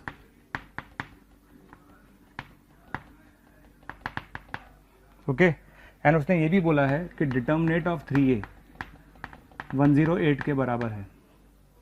तो आपको बताना है कि A² की वैल्यू क्या होगी। उसने बोला let A be a matrix such that a × 1023 is a scalar matrix and determinant of 3a = 108 है, तो a² की वैल्यू क्या होगी, राइट है। 4 ऑप्शंस उन्होंने दिए थे, 36 0 -32 4, दूसरा ऑप्शन उन्होंने दिया है 4 -32 0 और 36, सी ऑप्शन जो उन्होंने दिया है वो दिया है 4 0 -32 और 36, और डी ऑप्शन जो दिया है उन्होंने वो दिया है 36 -32 0 और 4, ठीक है। अब क्वेश्चन को पढ़ते हैं, क्या कह रहा है, वो कह रहा है कि यार एक मैट्रिक्स है और इस तरह से है कि ये जो प्रोडक्ट आप देख रहे हैं ये प्रोडक्ट एक स्केलर मैट्रिक्स है। क्या है, एक स्केलर मैट्रिक्स है। तो सबसे पहले एक काम करते हैं ना यार, भाई स्केलर मैट्रिक्स की डेफिनेशन तो मैंने आज ही बताई है और ए मुझे निकालना है, तो एक काम करते हैं, ए को मैं मान लेता हूं ABCD, ठीक है।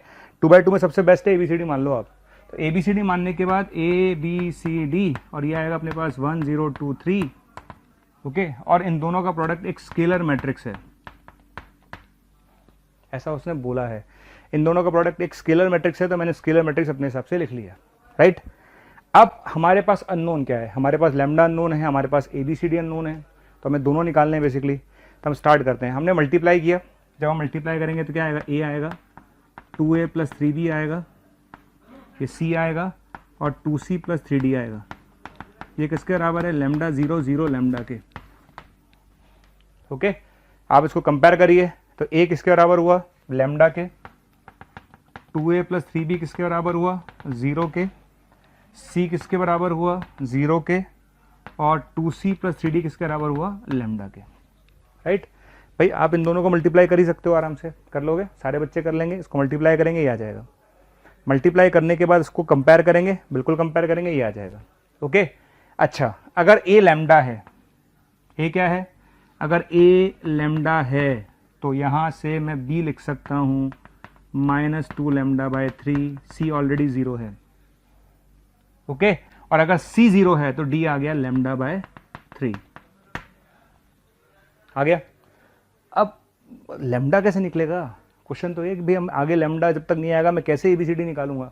तो उसने क्वेश्चन में एक चीज़ और दे रखी है, उसने दे रखा है कि डिटर्मिनेंट ऑफ 3 108 के बराबर है, डिटर्मिनेंट ऑफ 3 है। अब मेरी जो प्रॉपर्टी जो मैं तेरे से चिल्ला चिल्ला के बोल रहा हूँ, भैया ध्यान दो ध्यान दो ध्यान दो, कि डिटर्मिनेंट ऑफ 3A अगर 108 है तो बाहर 3 नहीं आएगा, A 2/2 का मैट्रिक्स है, और अगर A 2/2 का मैट्रिक्स है तो डिटर्मिनेंट 3 में से 3 का स्क्वायर बाहर आएगा।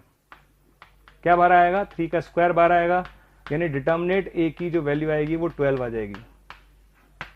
एक मेजर मिस्टेक तो बच्चा यही कर जाता है, बच्चों की आदत होती है डिटर्मिनेंट ऑफ 3A 3 बाहर ले ले, ना भैया डिटर्मिनेंट ऑफ 3A में 3 बाहर नहीं आएगा, 3 का स्क्वायर बाहर आएगा। तो डिटर्मिनेंट A की वैल्यू कितनी आ गई, 12, राइट। और डिटर्मिनेंट A है क्या, डिटर्मिनेंट A है क्या, ये तो A है ना, तो डिटर्मिनेंट ऑफ A है क्या, AD - BC, क्या है, AD - BC। तो AD - BC जो है वो 12 के बराबर है, ठीक है, AD - BC 12 के बराबर है। तो A आप रख दीजिए लैम्डा, D रख देंगे, तो λ² माइनस बराबर 12 आ जाएगा, तो लैम्डा की वैल्यू आएगी ±6, क्या आ गई, लैम्डा की वैल्यू ±6 आ जाएगी। और मैं आपको बता दूं इस क्वेश्चन में चाहे आप लैम्डा 6 लेके चलें चाहे आप -6 लेके चलें, आंसर पे कोई फर्क नहीं आएगा। तो अगर मैं लैम्डा = 6 ले लेता हूं, तो लैम्डा अगर मैं 6 लूंगा तो A की वैल्यू 6 आएगी, B की वैल्यू जो आएगी वो -4 आएगी, C की वैल्यू 0 आएगी और D की वैल्यू 2 आएगी, राइट। यानी मुझे मेरा मैट्रिक्स A मिल चुका है, मुझे मेरा मैट्रिक्स A मिल चुका है, और मेरा मैट्रिक्स हो गया A, ये हो गया 6 -4 0 और 2, क्लियर।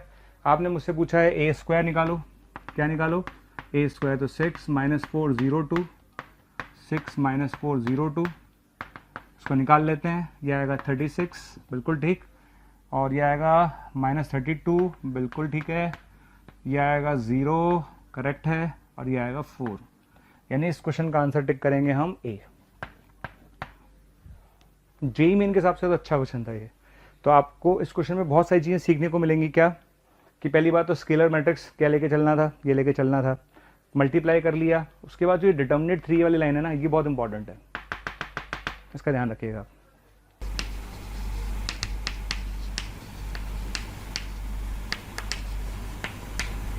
हम किसकी बात करते हैं, मैट्रिक्स पॉलिनोमियल की, ठीक है। जैसे हम पॉलिनोमियल फंक्शन पढ़ते थे फंक्शन में, तो पॉलिनोमियल फंक्शन क्या होता था, an x⁻n plus an - 1 x⁻n - 1 plus a1x plus a0 भी एक पॉलिनोमियल फंक्शन होता था, राइट।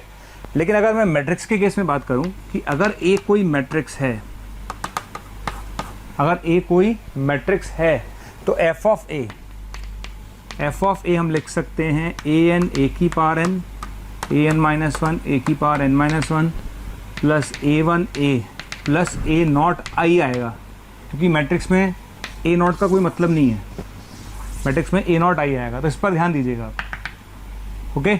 जहाँ जहाँ x आ रहा है वहाँ तो a आएगा ही आएगा, जो a0 जैसे कांस्टेंट है वहाँ a0 i आएगा, क्लियर। इसे मैट्रिक्स पॉलिनोमियल क्या बोलते हैं, मैट्रिक्स पॉलिनोमियल। जैसे मैं आपको एक समझाता हूँ उस क्वेश्चन के लिए। जैसे मान लेते हैं कि मेरे पास एक मैट्रिक्स है, मैट्रिक्स क्या है मेरे पास, 2 - 1 3 और 2, ओके। और फंक्शन क्या दे रखा है, फंक्शन दे रखा है उन्होंने x square minus 4x plus 7। Function क्या दे रखा है, x square minus 4x plus 7, right. तो एफ एक्स आपने दे रखा है x square minus 4x plus 7 और आपने पूछा है कि एफ ऑफ ए क्या होगा। क्या पूछा है आपने, एफ ऑफ ए क्या होगा। क्लियर है।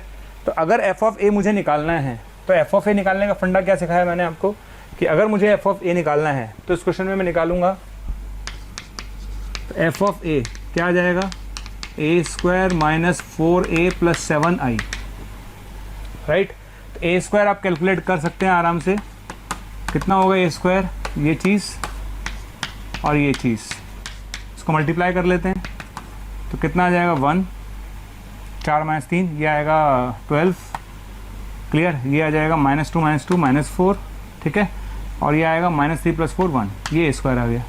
तो अब मुझे निकालना है A square minus 4a plus 7i, ये आ गया 1, 12 माइनस 4 1 प्लस -4a, मतलब माइनस को मैं अंदर ले जा रहा हूँ, -4a, तो मैं a को -4 से मल्टीप्लाई करूँगा तो -8, ओके, और -12, क्लियर, 4 और 8 माइनस का, मैंने -4 से इसको मल्टीप्लाई कर दिया, ये -4a था ना, तो प्लस करके -4 को अंदर ले गया हूँ मैं, ठीक है। तो -8 -12 4 और -8, ठीक है। 7i का मतलब हो गया 7 0 0 और 7। इन सबको हम ऐड कर देते हैं, अगर हम ऐड कर देंगे तो 10 और 10 0 हो जाएगा, ये 0 हो जाएगा, क्लियर, 0 और 0। ये आपका आंसर आ गया, ए square minus 4a plus 7i क्या आ गया, एक जीरो मैट्रिक्स आ गया बेसिकली, ठीक है। तो इस क्वेश्चन का आंसर क्या टिक करेंगे, A square minus 4a plus 7i equals to 0। Next, A equals to -4 2 -1 और 1, ए इक्वल्स टू -4 2 -1 और 1। आपने क्या पूछा है मुझसे, डिटर्मिनेट, ये मॉड का सिंबल नहीं है, डिटर्मिनेट का सिंबल है, ठीक है, ओके, डिटर्मिनेट का सिंबल है, ये आपके पास क्वेश्चन है, ये आपने पूछा है, राइट। ये डिटर्मिनेट का सिंबल है a to the power 2016 minus 2a की power 2015 minus a to the power 2014 का डिटर्मिनेट क्या होगा, ये क्वेश्चन आपके पास है, राइट। देखिए इस क्वेश्चन को हम सॉल्व कैसे करेंगे, अगर मुझे इस क्वेश्चन को सॉल्व करना है तो सबसे पहले हम 2014 को कॉमन ले लेते हैं, कितना आएगा, ए स्क्वायर आएगा माइनस 2 आएगा माइनस आई आएगा, ध्यान रखना मैंने अभी इस बात का भी जिक्र किया था, जब मैं 2014 कॉमन लूँगा तो कोई बच्चा 1 ना लिख दे, 1 कुछ होता ही नहीं है मैट्रिक्स में, ये आई होगा, राइट, ओके। अब डिटर्मिनेट की एक प्रॉपर्टी होती है कि अगर मेरे पास दो मैट्रिक्स ए बी हैं, अगर मेरे पास दो मैट्रिक्स मतलब ए और बी हैं तो ए बी का डिटर्मिनेट, यहाँ मॉड नहीं है, ये डिटर्मिनेट का सिंबल है, तो ए बी का डिटर्मिनेट लिख सकते हैं ए का डिटर्मिनेट इंटू बी का डिटर्मिनेट, ठीक है। ए बी का डिटर्मिनेट लिख सकते हैं ए का डिटर्मिनेट इंटू बी का डिटर्मिनेट। इस प्रॉपर्टी को अगर मैं यूज़ करूँगा तो ये बनेगा 2014 का डिटर्मिनेट और A square minus 2a minus आई का डिटर्मिनेट, राइट। तो ये चीज़ बन जाएगी ये चीज़ बन जाएगी ये, क्लियर है। एक प्रॉपर्टी और होती है कि डिटर्मिनेट ऑफ ए की पावर n को हम लिख सकते हैं डिटर्मिनेट ए की power n, okay. Determinant of A की पावर n को हम लिख सकते हैं डिटर्मिनेट ए की पावर n, क्लियर है। तो ये थोड़ा ना है कि कोई बच्चा ए की पावर 2014 निकालेगा, नहीं, कोई ज़रूरत नहीं है। ए की पावर 2014 के डिटर्मिनेट को लिख सकते हैं डिटर्मिनेट ए की पावर 2014 और ये बचेगा ए स्क्वायर माइनस 2a माइनस आई, श्योर, यहाँ पे समझ में आ गया। अच्छा डिटर्मिनेट है, सारे बच्चे यहाँ से निकाल सकते हैं डिटर्मिनेट ए, अगर मैं इसका डिटर्मिनेट निकालूंगा तो इसका डिटर्मिनेट आएगा -4 + 2, -4 + 2 कितना आ जाएगा, -4 + 2 हो गया -2 की पावर 2014, ओके। एक बार मैं क्वेश्चन चेक कर लेता हूँ, ये 3 है, यहाँ क्वेश्चन में 3 था, राइट। तो अगर मैं इसका डिटर्मिनेट निकालूंगा तो इसका डिटर्मिनेट आएगा 1, कितना आएगा, डिटर्मिनेट 1 आ जाएगा, राइट। तो ये चीज़ 1 हो जाएगी, ओके। अगर आप इसका डिटर्मिनेट निकालेंगे, इसका डिटर्मिनेट 1 आ जाएगा तो ये चीज़ 1 हो जाएगी। अब बस मुझे क्या कैलकुलेट करना है, मुझे ये कैलकुलेट करना है A square minus 2a minus I, right है। तो ए स्क्वायर निकाल लेते हैं, कितना आएगा इसका ए स्क्वायर, इसका ए स्क्वायर आ जाएगा -4 3 -1 1 -4 3 -1 और 1, कितना आ गया ये आ जाएगा 16 - 3 13 आएगा, ये आएगा 3 आएगा, क्लियर है। ये माइनस का 12 + 3 माइनस का 9 आएगा और ये माइनस का 2 आएगा, आ गया।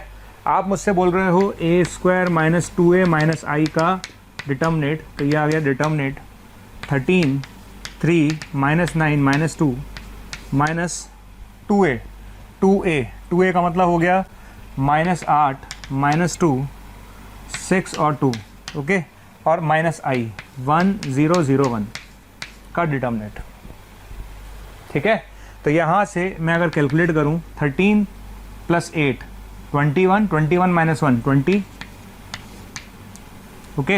इधर कितना आएगा 3 और 2 5, 5 माइनस 0 5 आ गया, क्लियर है। ये आएगा माइनस 15, बिल्कुल ठीक, और ये आ जाएगा माइनस 4 माइनस 1 माइनस 5, ओके। तो इसका आंसर आएगा माइनस 25। कितना आंसर आएगा?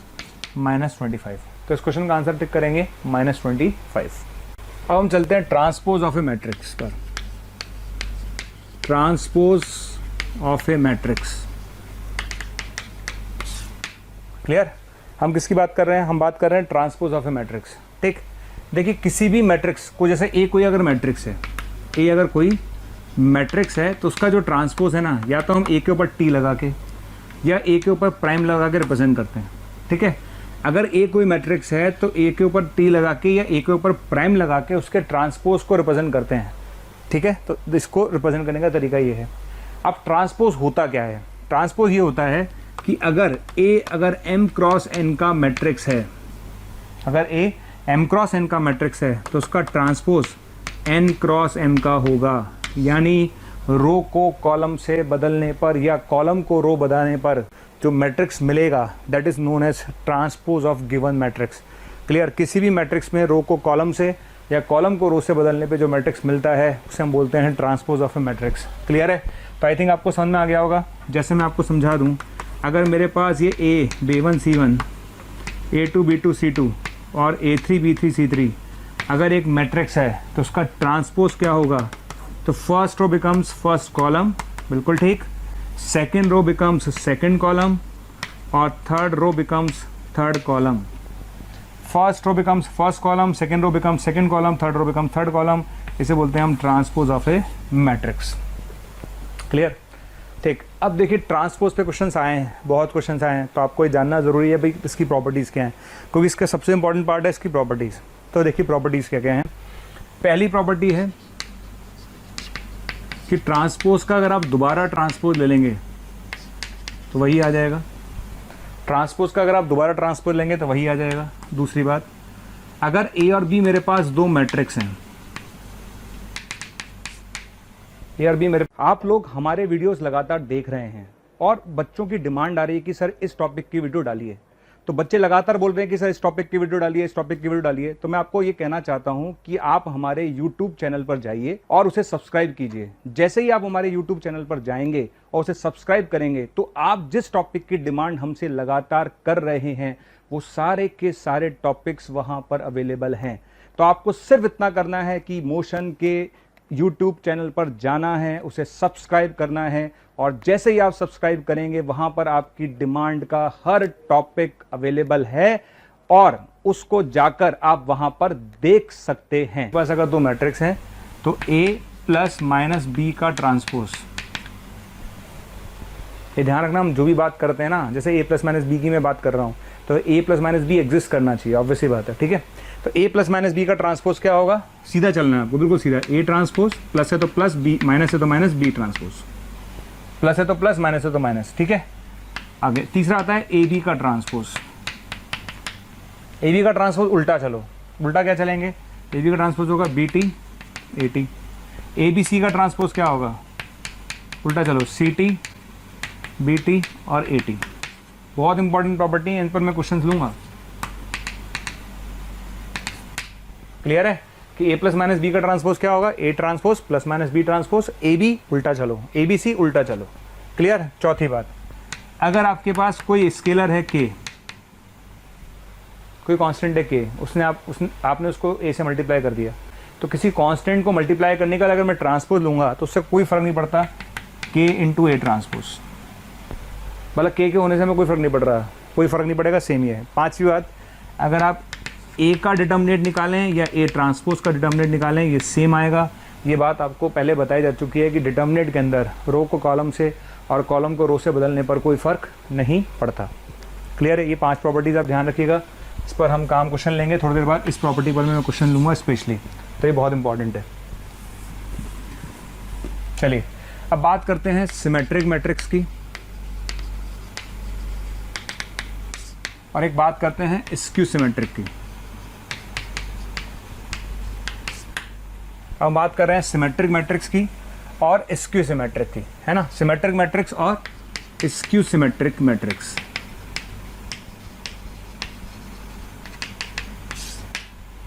देखिए सिमेट्रिक मैट्रिक्स क्या होता है, अगर किसी मैट्रिक्स का ट्रांसपोज लेने के बाद कोई फर्क नहीं पड़ता, मतलब सेम ही मैट्रिक्स आ जाए, यानी हम ये बोल सकते हैं कि A is said to be symmetric, A is said to be symmetric, A is said to be symmetric. A symmetric कब होगा?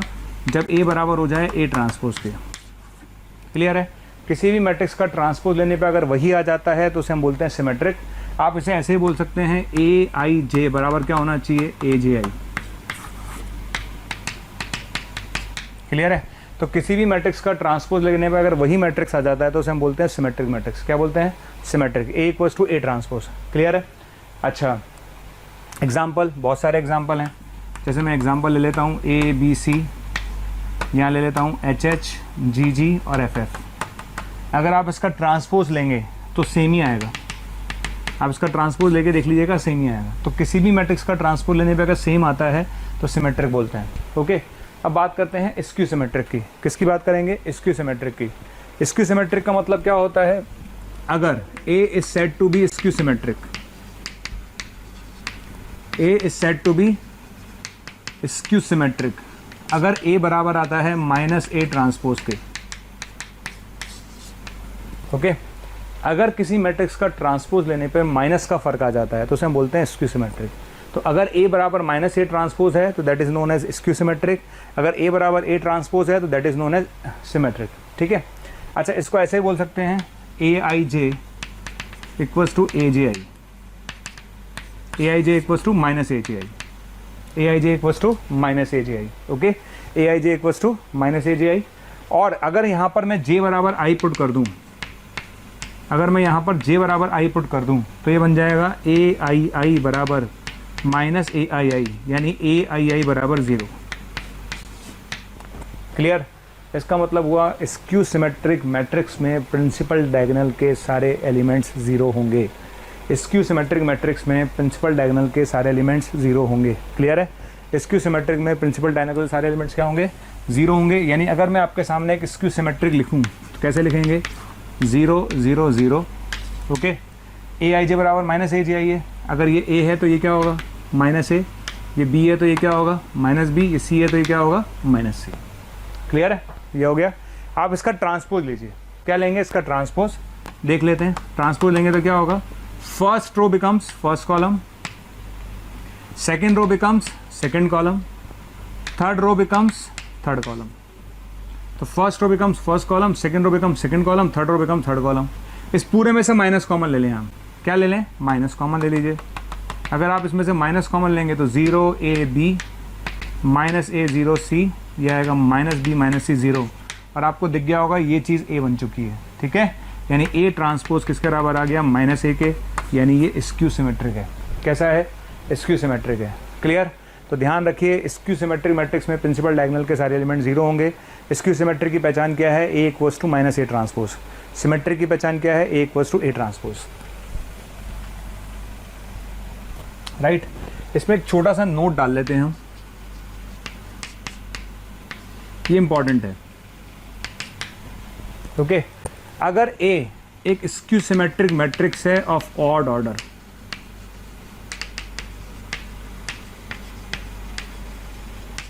ओके, अगर A एक स्क्यू सिमेट्रिक मैट्रिक्स है ऑफ ऑड ऑर्डर, अगर A एक स्क्यू सिमेट्रिक मैट्रिक्स है odd order का, तो उसका डिटर्मिनेंट हमेशा 0 होगा।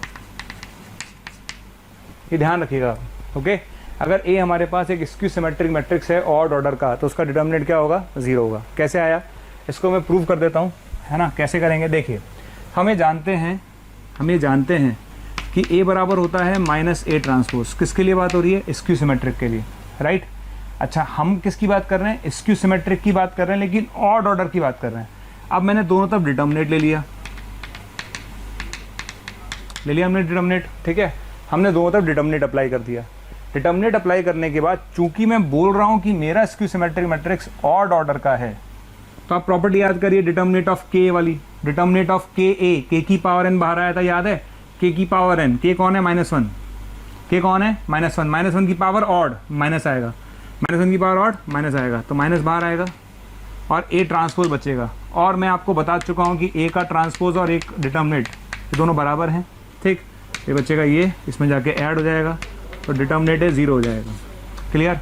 स्क्यू सिमेट्रिक मैट्रिक्स अगर ऑड ऑर्डर का है तो उसके डिटर्मिनेट की वैल्यू हमेशा क्या होगी? 0 होगी, ये ध्यान रखिएगा। अच्छा, वेरी इंपॉर्टेंट पॉइंट। चलिए अब इस पर क्वेश्चन कैसे करेंगे देखिए। जैसे मान लेते हैं क्वेश्चन आया, अगर ए एक मैट्रिक्स है, क्या क्वेश्चन आया? अगर ए एक मैट्रिक्स है तो आपको बताना है a + at कैसा होगा, a - at कैसा होगा और a कैसा होगा। ये क्वेश्चन आ गया। अगर ए एक मैट्रिक्स है तो आपको बताना है कि a + at, a - at, a कैसा होगा। ओके, हमें पता लगाना है कि सिमेट्रिक होगा कि स्क्यू सिमेट्रिक होगा। तो हमने क्या किया, सबसे पहले इसको एक नाम दे दिया। क्या दे दिया? नाम। तो इसको सॉल्व करने के लिए पहले इसको मैं बोलता हूँ लेट ये बी मैट्रिक्स है, दे दिया नाम। अब मुझे चेक करना है कि ये सिमेट्रिक है कि स्क्यू सिमेट्रिक है, तो मैंने इसका ट्रांसपोज ले लिया। क्या ले लिया? ट्रांसपोज। तो ए का क्या होगा? A transpose plus A transpose का ट्रांसपोज, ए ट्रांसपोज का ट्रांसपोज क्या होगा? ए, ठीक है, ए ट्रांसपोज का ट्रांसपोज क्या होगा? ए। तो बी टी किसके बराबर आ गया? बी के आ गया। अगर बी टी बराबर बी आ गया तो क्या आंसर आएगा? सिमेट्रिक। क्लियर? इसी तरह से दूसरे वाले पर आ जाइए। दूसरे वाले को सी नाम दे देते हैं। क्या नाम देते हैं? सी। दे दिया नाम सी। इसका ट्रांसपोज लीजिए आप। क्या लेंगे? ट्रांसपोज। तो ए का transpose A transpose minus A transpose का ट्रांसपोज ए। बिल्कुल ठीक। आपको दिख गया होगा दोनों में कितने का फर्क है? माइनस का। क्या आंसर टिक करेंगे? Skew symmetric. क्या टिक करेंगे? Skew symmetric. क्लियर? तो इसका आंसर कितना आया? सिमेट्रिक। इसका आंसर कितना आया? Skew symmetric. ऐसे ही आप सी ऑप्शन भी चेक कर सकते हैं। क्लियर? चलिए अब इसमें एक क्वेश्चन मैं देता हूं। क्वेश्चन ये है, एक्स और वाई ये 3/3 के नॉन जीरो स्क्यू सिमेट्रिक है, नॉन जीरो स्क्यू सिमेट्रिक है, ठीक है, एक्स और वाई। और जेड जो है वो क्या है? 3/3 के नॉन जीरो सिमेट्रिक है। ओके, एक्स और वाई जो है वो 3/3 के नॉन जीरो स्क्यू सिमेट्रिक है, जेड जो है नॉन जीरो सिमेट्रिक है। आपको बताना है कि जो 4 ऑप्शन है इसमें कौन कौन से, एक एक करके चेक करना है आपको। पहला ऑप्शन है y³ z4 minus z4 y³, ये कैसा है? दूसरा ऑप्शन है x⁴ प्लस y⁴ कैसा है? तीसरा ऑप्शन है आपके पास x4 z³ minus z³ x⁴, ये आपको बताना है कैसा है। तो आपको ये बताना है कि कैसे हैं, सिमेट्रिक हैं कि स्क्यू सिमेट्रिक हैं, ये आपको चेक करना है। राइट, तो हम चेक करना चालू करते हैं। कैसे करेंगे? हम पहले ऑप्शन पे गए। किस पे गए? पहले ऑप्शन पे। ओके, आपको ये करना है चेक कि भाई बताइए कि ये सिमेट्रिक हैं कि स्क्यू सिमेट्रिक हैं। ओके, आप क्वेश्चन को पढ़िए। उसने बोला एक्स और वाई जो है नॉन जीरो स्क्यू सिमेट्रिक हैं। अगर एक्स और Y non zero skew symmetric है तो एक्स ट्रांसपोज बराबर -x, वाई ट्रांसपोज बराबर -y, और z सिमेट्रिक है तो z ट्रांसपोज बराबर z। ओके, x और y अगर स्क्यू सिमेट्रिक है तो x ट्रांसपोज बराबर -x, y ट्रांसपोज बराबर -y और z ट्रांसपोज बराबर z। अब मैं इसको चेक करना चाहता हूं तो मैं इसको अल्फा नाम दे देता हूं। क्या नाम देता हूं? अल्फा। देखिए नाम, इसका ट्रांसपोज ले लेते हैं। क्या ले लेते हैं? ट्रांसपोज। तो क्या आएगा? y³ z4 का ट्रांसपोज z4 y³ का ट्रांसपोज। यही तो कहती थी थ्योरी कि अगर यहाँ पर a - b होता, अगर यहाँ पर a - b होता तो a ट्रांसपोज -b ट्रांसपोज होता। वही थ्योरी मैंने यूज़ करी है। अब इसे उल्टा चलिए, ए बी का ट्रांसपोज क्या होता था? ए बी का ट्रांसपोज होता था BT AT। तो इसको क्या लिखूंगा? z⁴ का ट्रांसपोज। इसको क्या लिखूंगा? ट्रांसपोज का क्यूब। इसको क्या लिखूंगा? y ट्रांसपोज का क्यूब। इसको लिखूंगा z ट्रांसपोज की पावर 4। उल्टा चलना है, उल्टा। ए बी का transpose BT AT, A B का ट्रांसपोज BT AT, ठीक है। जेड टी की जगह जेड लिखेंगे, बिल्कुल ठीक। वाई टी की जगह माइनस वाई लिखेंगे, ओके, वाई टी की जगह माइनस वाई लिखेंगे और जेड टी की जगह जेड लिखेंगे, ओके। तो आई थिंक मेरा आंसर क्या आएगा, मेरा आंसर आ जाएगा Y cube Z four minus Z four Y cube. तो जहाँ से चले थे वहीं आ चुके हैं। आई थिंक ये सिमेट्रिक है। कैसा है, सिमेट्रिक। तो इस क्वेश्चन का आंसर टिक करेंगे हम, सिमेट्रिक मैट्रिक्स है। कैसा है, सिमेट्रिक। क्लियर। चलिए इसी तरीके से मैं बी चेक कर लेता हूँ। इसी तरीके से हम क्या चेक कर लेते हैं, बी चेक कर लेते हैं, ओके। तो चलिए बी को भी हम नाम देते हैं लेट। बी को मैंने नाम दे दिया बीटा। क्या नाम दे दिया, बीटा, ओके। तो बी को क्या नाम दे दिया, बीटा, ओके। अब इसका ट्रांसपोज लेंगे, तो इसका ट्रांसपोज क्या लेंगे, इसका ट्रांसपोज आएगा एक्स ट्रांसपोज की पावर 44 और वाई ट्रांसपोज की पावर 44, हो गया। और एक्स ट्रांसपोज की जगह हम क्या रखेंगे, एक्स ट्रांसपोज की जगह हम लिखेंगे माइनस एक्स, और माइनस पे कोई फर्क पड़ेगा नहीं क्योंकि पावर 44 है। वाई ट्रांसपोज की रखेंगे माइनस वाई, इस पर कोई फर्क पड़ेगा नहीं। तो अल्टीमेटली पता है क्या आ जाएगा, सेम आ जाएगा, एक्स 44 प्लस वाई 44, यानी बी टी बराबर क्या आ गया, बीटा आ गया। सिमेट्रिक है, ओके। यानी बी का आंसर भी मैं क्या टिक करूंगा, सिमेट्रिक। तो बी एक सिमेट्रिक मैट्रिक्स है। बी क्या है, एक सिमेट्रिक मैट्रिक्स है, राइट। अब हम चलते हैं सी ऑप्शन पर। सी ऑप्शन के लिए इसको गामा बोल देते हैं। क्या बोल देते हैं, गामा, ओके। सी ऑप्शन के लिए इसको क्या बोल देते हैं, गामा, बिल्कुल ठीक बोल दिया। अब इसका ट्रांसपोज लेंगे, क्या लेंगे, ट्रांसपोज। ट्रांसपोज लिखेंगे तो वो अभी जस्ट मैंने बताया था, ये एक पूरा नंबर है ए, ये पूरा नंबर है बी। तो जब मैं इसका ट्रांसपोज लिखूंगा तो उल्टा चलूंगा, क्या चलूंगा, उल्टा। तो ए बी का ट्रांसपोज क्या होगा, बी टी ए टी। तो क्या लिखूंगा इसको, जेड टी का क्यूब एक्स टी की पावर 4, इसको लिखूंगा एक्स टी की पावर 4 जेड टी का क्यूब, राइट। जेड टी को हटाकर लिखेंगे जेड, एक्स टी को हटा के लिखेंगे माइनस एक्स, एक्स टी को हटा के लिखेंगे माइनस एक्स, जेड टी को हटा के लिखेंगे जेड, ओके। तो मेरे ख्याल से ये आ गया Z cube x 4 minus x 4 Z cube. ये चीज़ और ये चीज़ दोनों में किसने का डिफरेंस है, माइनस का। और अगर दोनों में माइनस का डिफरेंस है तो ये स्क्यू सिमेट्रिक है। कैसा है ये स्क्यू सिमेट्रिक है। क्लियर। तो इस क्वेश्चन का आंसर टिक करेंगे, ये स्क्यू सिमेट्रिक मैट्रिक्स है। आई थिंक आपको समझ में आ गया होगा कि किस तरह से मुझे सिमेट्रिक चेक करना है और किस तरह से मुझे स्क्यू सिमेट्रिक चेक करना है। और ये भी ध्यान रखिए, किसी भी मैट्रिक्स को मैं सिमेट्रिक और स्क्यू सिमेट्रिक के सम के रूप में लिख सकता हूँ। किसी भी मैट्रिक्स को मैं सिमेट्रिक और स्क्यू सिमेट्रिक के सम के रूप में लिख सकता हूँ, राइट। चलिए अब हम चलते हैं चैप्टर में आगे। अब चैप्टर में जो दो चीज़ें और बची हुई हैं खास, एक तो बचा हुआ है एडजॉइंट। एडजॉइंट क्या होता है, और एक बचा हुआ है इनवर्स क्या होता है, राइट। तो हम सबसे पहले बात करते हैं एडजॉइंट ऑफ ए मैट्रिक्स। किसकी बात करेंगे, एडजॉइंट ऑफ ए मैट्रिक्स। तो मैं बात कर रहा हूं एडजॉइंट ऑफ ए मैट्रिक्स।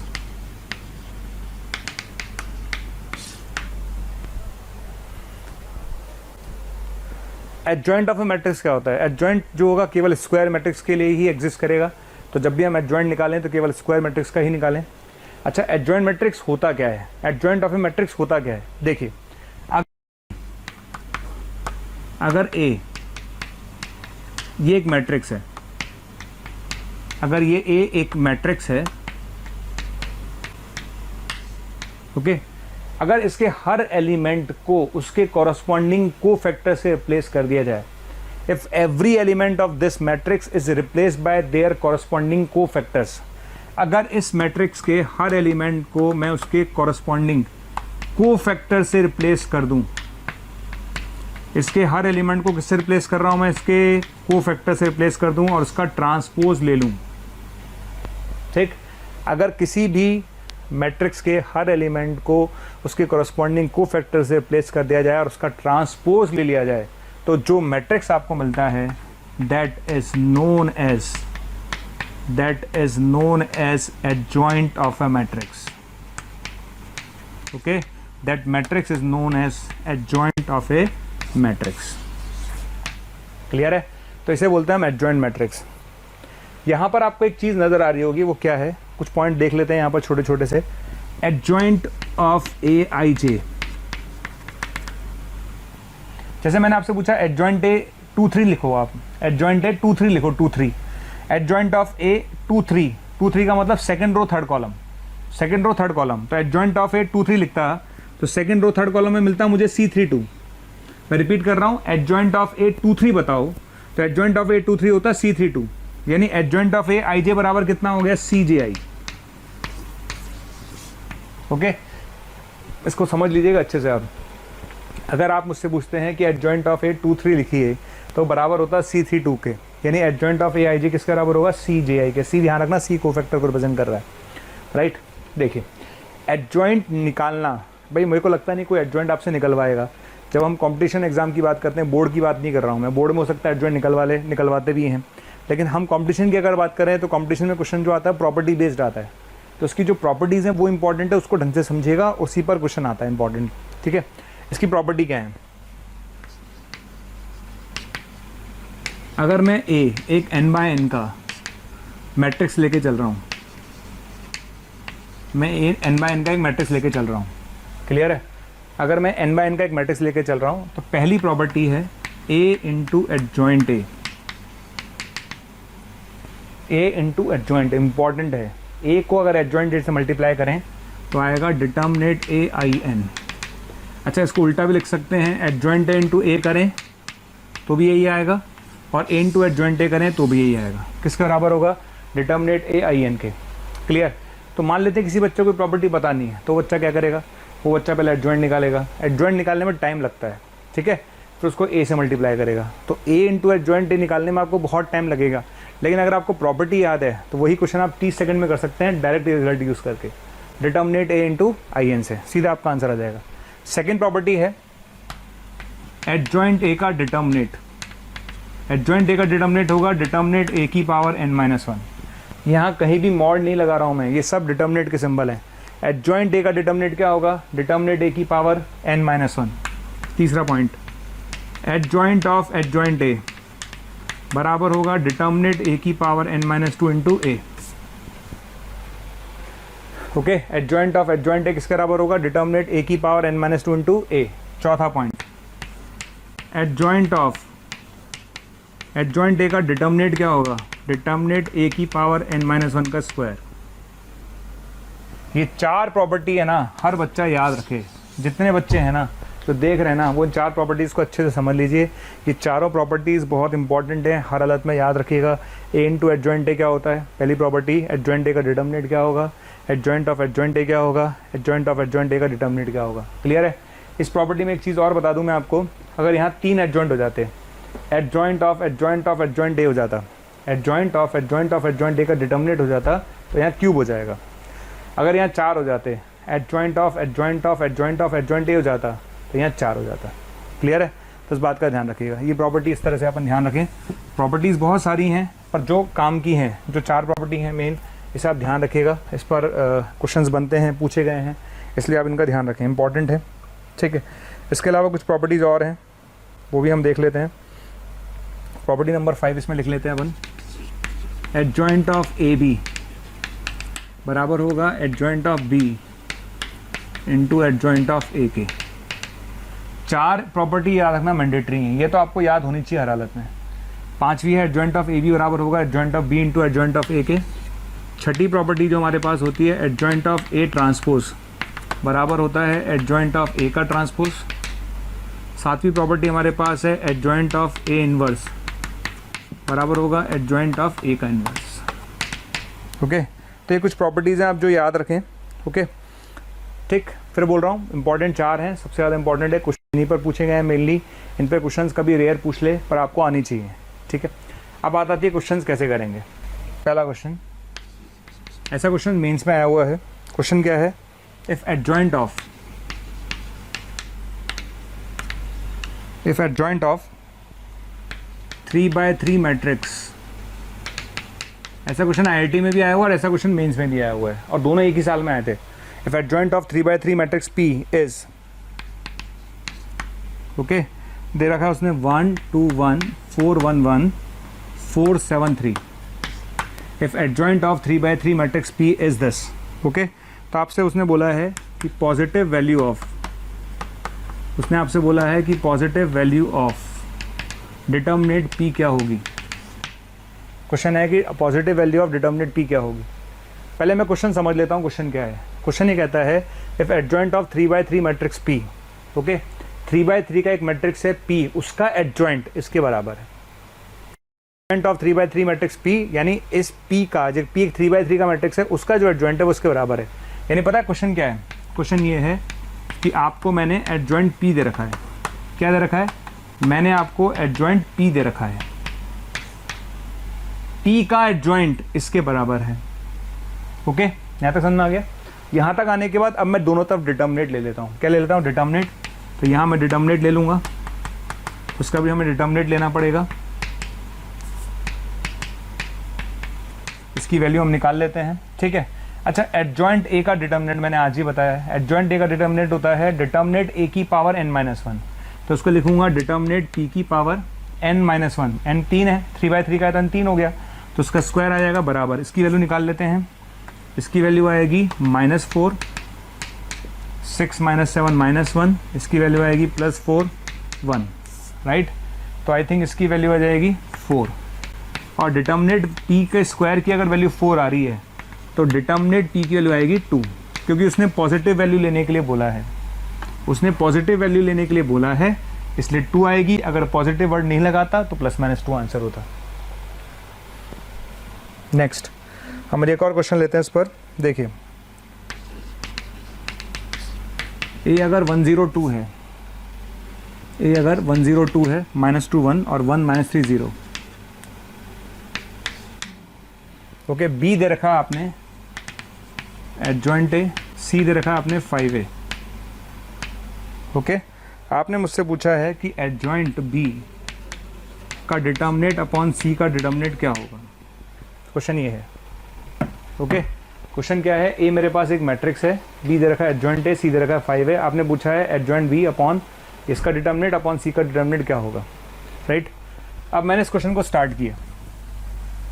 सबसे पहली बात, B की जगह क्या रखूंगा? एडजॉइंट A, ओके ना भाई। आपने क्वेश्चन क्या पूछा है? आपने क्वेश्चन पूछा है एडजॉइंट B का डिटर्मिनेट अपॉन C का डिटर्मिनेट। तो B की जगह क्या रखेंगे? B की जगह रखेंगे एडजॉइंट A, B की जगह क्या रखेंगे? एडजॉइंट A, C की जगह क्या रखेंगे? 5A, okay. तो B की जगह रखेंगे एडजॉइंट A, C की जगह क्या रखेंगे? 5A। क्लियर है? अब आगे बढ़ते हैं। आज ही बताया है adjoint A, adjoint of adjoint A का डिटर्मिनेट क्या होता है? डिटर्मिनेट A की पावर n-1 का स्क्वायर, n-1 का स्क्वायर, ओके। बहुत इंपॉर्टेंट बात मैंने आज के लेक्चर में कई बार बोली है। डिटर्मिनेट 5A दिख रहा है, बाहर क्या आएगा? बाहर आएगा 5 का क्यूब। क्या बाहर आएगा? 5 का क्यूब। क्लियर? तो अब मेरा क्वेश्चन क्या बन गया? क्वेश्चन बन गया डिटर्मिनेट A की पावर 4 अपॉन 5 का क्यूब डिटर्मिनेट A। क्लियर?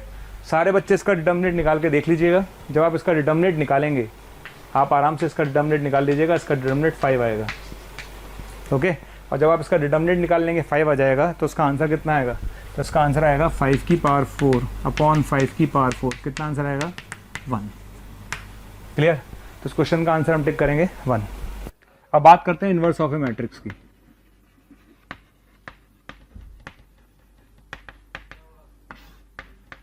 किसकी बात करते हैं? Inverse of A matrix, right.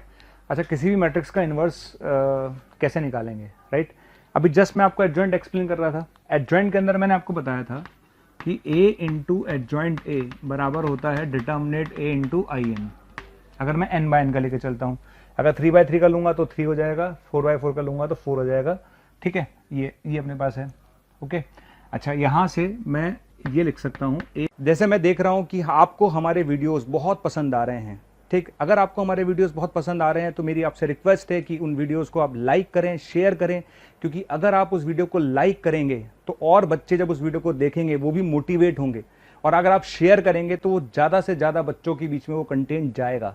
तो आप इसी तरह से हमारे वीडियोस को लाइक करते रहिए, शेयर करते रहिए, ताकि मोशन के हर टीचर को मोटिवेशन मिले और बेहतर करने के लिए, ताकि हम आपको अच्छी से अच्छी और सेवाएं दे पाएं। A into adjoint A upon determinant A equals to IN। ये मेरी पहली इक्वेशन है, राइट। उसमें मुझे लगता नहीं किसी को कोई तकलीफ है, आराम से आप ऐसा लिख सकते हैं। हम ये भी जानते हैं, हम ये क्या जानते हैं? हम ये भी जानते हैं कि A इंटू A इनवर्स बराबर IN होता है। मैं n/n लेके चल रहा हूँ, ध्यान रखना, IN, अगर मैं A n/n का लेके चल रहा हूँ, राइट। तो a into adjoint a upon determinant a बराबर आई एन होता है और a इंटू ए इनवर्स भी आई एन होता है। Okay right. तो अगर मैं इनको कंपेयर करूं, क्या करूं, कंपेयर करूं, अगर मैं इक्वेशन नंबर 1 को इक्वेशन नंबर 2 से कंपेयर करूं तो आपको दिख गया होगा कि ए इनवर्स किसके बराबर है। तो ए इनवर्स निकालने का जो फॉर्मूला है वो आ गया adjoint A upon determinate A, right. तो ए इनवर्स निकालने का फॉर्मूला क्या होगा, ए इनवर्स निकालने का फॉर्मूला है एडजॉइंट ए अपॉन डिटर्मिनेट ए। इस फॉर्मूले से हम किसी भी मैट्रिक्स का इनवर्स निकाल सकते हैं, लेकिन इसमें ध्यान रखिए बच्चा क्या करता है, एडजॉइंट निकालना जानता है, डिटर्मिनेट निकालना जानता है, कोई बड़ी बात नहीं है, लेकिन जब मैं इनवर्स का क्वेश्चन कर रहा हूँ या इनवर्स निकालना है तो सबसे पहले आप ध्यान रखें, आपको क्या चेक करना है, आपको डिटर्मिनेट ए चेक करना है। अगर डिटर्मिनेट ए 0 नहीं है, डिटर्मिनेट ए 0 नहीं है तो हम बोलेंगे ए इज इन्वर्टेबल। ओके, अगर डिटर्मिनेट ए 0 नहीं है तो हम बोलेंगे ए इज इन्वर्टेबल, और अगर डिटर्मिनेट ए 0 हो गया तो हम बोलेंगे A inverse does not exist, और आप बोल सकते हैं A is not invertible, A is not invertible. Clear. तो इनवर्स निकालने के लिए सबसे पहले देखें कि उसका डिटर्मिनेट एग्जिस्ट कर रहा है कि नहीं कर रहा है, यानी डिटर्मिनेट 0 है कि नहीं है। अगर डिटर्मिनेट 0 नहीं है तो इनवर्स एग्जिस्ट करेगा, अगर डिटर्मिनेट 0 है तो इनवर्स एग्जिस्ट नहीं करेगा। क्लियर। दूसरी बात देखिए 2x2 के मैट्रिक्स के लिए, अगर मेरे पास अगर 2x2 का एक मैट्रिक्स है, ओके, अगर मेरे पास एक 2x2 का मैट्रिक्स है तो इसका एडजॉइंट निकालने की जो ट्रिक होती है, इसका एडजॉइंट निकालने की जो ट्रिक होती है वो क्या होती है, इन दोनों को आपस में बदल दो, इन दोनों को आपस में बदल दो, इन दोनों को आपस में बदल दो और इन दोनों के साइन चेंज कर दो। ये डायरेक्ट एडजॉइंट निकालने की ट्रिक है, ये ऑलमोस्ट सारे बच्चों को आती भी होगी कि जब भी हमें 2x2 का एडजॉइंट निकालना है तो इन दोनों को आपस में बदल दो और इन दोनों के साइन चेंज कर दो। क्लियर। तो अगर 2x2 का क्वेश्चन है तो हम एक लाइन में या 2 लाइन में इनवर्स निकाल सकते हैं, क्योंकि एडजॉइंट हमें पता होता ही है और डिटर्मिनेट निकालने में हमें सेकंड्स लगेंगे।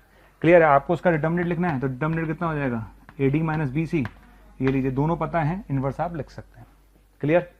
चलिए अब आगे बढ़ते हैं इसकी प्रॉपर्टीज पर। किस पर चलते हैं, इसकी प्रॉपर्टीज पर। ठीक, इनवर्स निकालना हमें आ गया, इनवर्स निकालने का फॉर्मूला में आ गया एडजॉइंट ए अपॉन डिटर्मिनेट है। हम इनवर्स कब निकाल सकते हैं, जब डिटर्मिनेट 0 नहीं है। क्लियर। अच्छा, किसी भी मैट्रिक्स का जो इनवर्स होगा वो यूनिक होगा, ठीक है ना, एक मैट्रिक्स का एक ही इनवर्स एग्जिस्ट करेगा, ध्यान रखिएगा। किसी भी मैट्रिक्स का जो इनवर्स होगा वो क्या होगा, यूनिक होगा, यानी एक होगा। दूसरी बात, अगर मैं प्रॉपर्टीज की बात करूं तो पहली बात, अगर मैं इनवर्स का दोबारा इनवर्स ले लूं तो वही आ जाएगा। अगर ए कोई मैट्रिक्स है, आपने इनवर्स निकाला फिर दोबारा इनवर्स निकाल लिया तो वही आ जाएगा। Okay. Second property, A inverse की पावर के लें या ए की पावर के का इनवर्स लें, एक ही बात है। ओके, ए इनवर्स की पावर के लें या ए की पावर के का इनवर्स लिखें, एक ही बात है। तीसरी और इंपॉर्टेंट प्रॉपर्टी, मुझे लगता है काफी इंपॉर्टेंट है, ए बी का इनवर्स। ये प्रॉपर्टी वही है जैसे ए बी का ट्रांसपोज थी, ए बी का ट्रांसपोज थी BT AT, तो ए बी का इनवर्स क्या होगी, बी इनवर्स ए इनवर्स। ठीक है। ए बी सी का इनवर्स क्या होगी, C inverse B inverse A inverse. Right, ये प्रॉपर्टी हो गई। ठीक है, ये इंपॉर्टेंट है, वो ट्रांसपोज के जैसे ही है। ओके।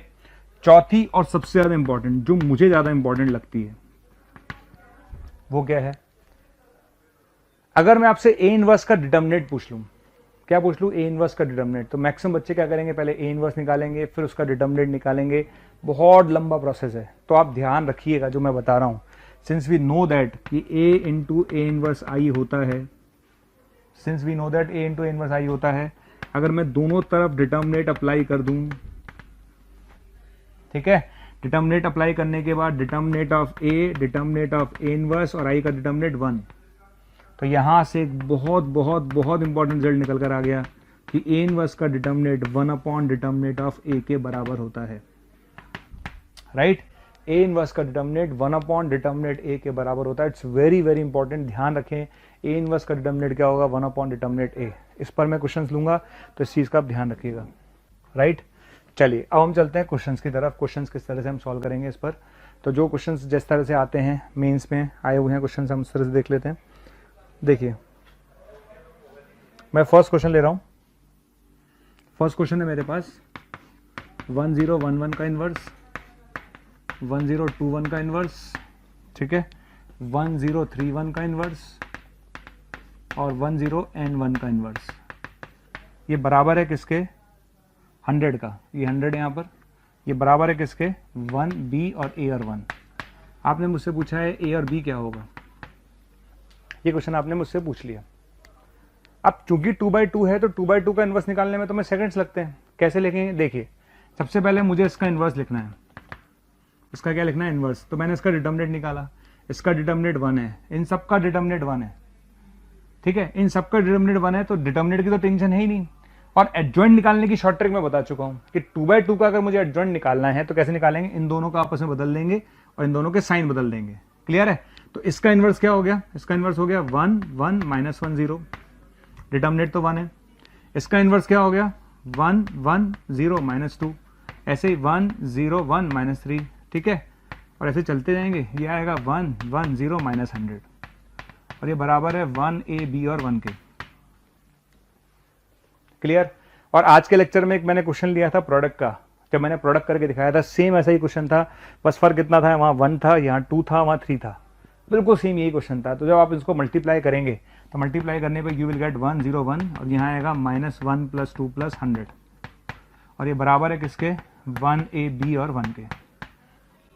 ओके, अब आप कंपेयर कर लीजिए, कंपेयर करेंगे तो आपको दिख गया होगा बी तो 0 आ रहा है, बी कितना आ रहा है 0 आ रहा है, और ए कितना आ रहा है, ये 1 से लेकर 100 तक है, 1 से लेकर 100 तक नेचुरल नंबर्स का सम होता है 50 50, कितना होता है 50 50, तो ए बराबर हो गया -50 50, ये कितना होगा -50 50। क्लियर।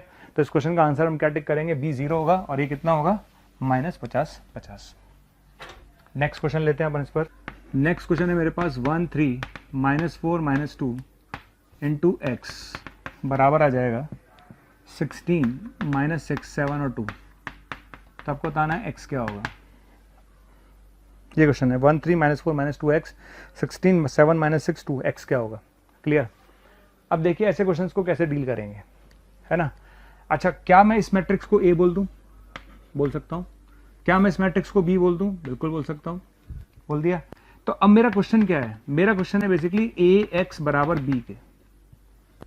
क्या है मेरा क्वेश्चन है ए एक्स बराबर बी के। अब मुझे एक्स चाहिए तो मुझे यहां से ए हटाना पड़ेगा, तो मैं क्या करूंगा, मैं ए इनवर्स से प्री मल्टीप्लिकेशन करूंगा। प्री का मतलब होता है आगे मल्टीप्लाई करते हैं तो प्री और पीछे मल्टीप्लाई करते हैं तो पोस्ट।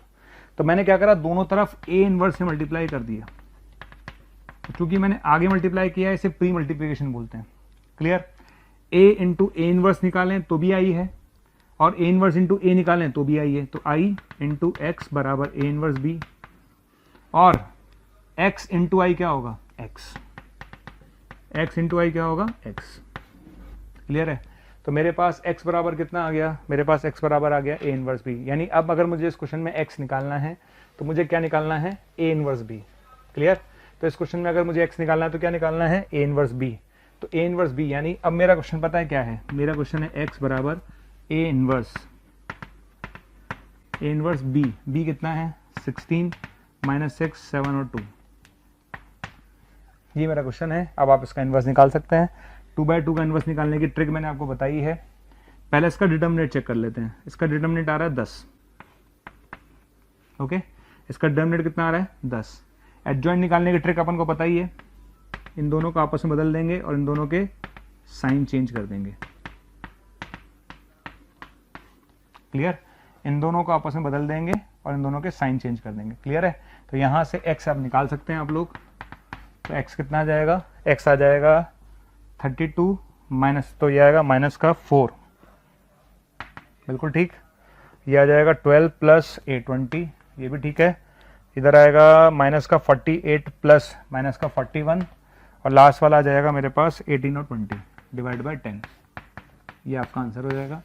लीजिए, इस तरह से आप x निकाल सकते हैं। क्लियर। फंडा समझ में आया। फंडा क्या था, ए एक्स बराबर बी। तो इस ए को हटाने के लिए मैंने ए इनवर्स से प्री मल्टीप्लिकेशन कर दिया। ए इनवर्स इंटू ए आई बन जाएगा, आई इंटू एक्स एक्स हो जाएगा, यानी एक्स निकल जाएगा और इस तरह से आप एक्स कैलकुलेट कर सकते हैं। इसके अलावा इस तरह के क्वेश्चंस भी आते हैं कि अगर ए कोई मैट्रिक्स है, अगर ए कोई मैट्रिक्स है और A square minus A plus आई अगर 0 है तो ए इनवर्स क्या होगा। क्लियर। क्वेश्चन कैसे आता है, क्वेश्चन आता है कि अगर ए कोई मैट्रिक्स है और A square minus A plus I equal to 0 तो ए इनवर्स क्या होगा। ऐसा क्वेश्चन भी मेंस में आया हुआ है ऑलरेडी। ठीक है, तो अब ऐसे क्वेश्चन में क्या करेंगे, तो ऐसे क्वेश्चन में हम क्या करते हैं, हम दोनों तरफ बोथ साइड किससे मल्टीप्लाई करेंगे, ए इनवर्स से। किससे मल्टीप्लाई करेंगे, ए इनवर्स से, मल्टीप्लाई बाय ए इनवर्स।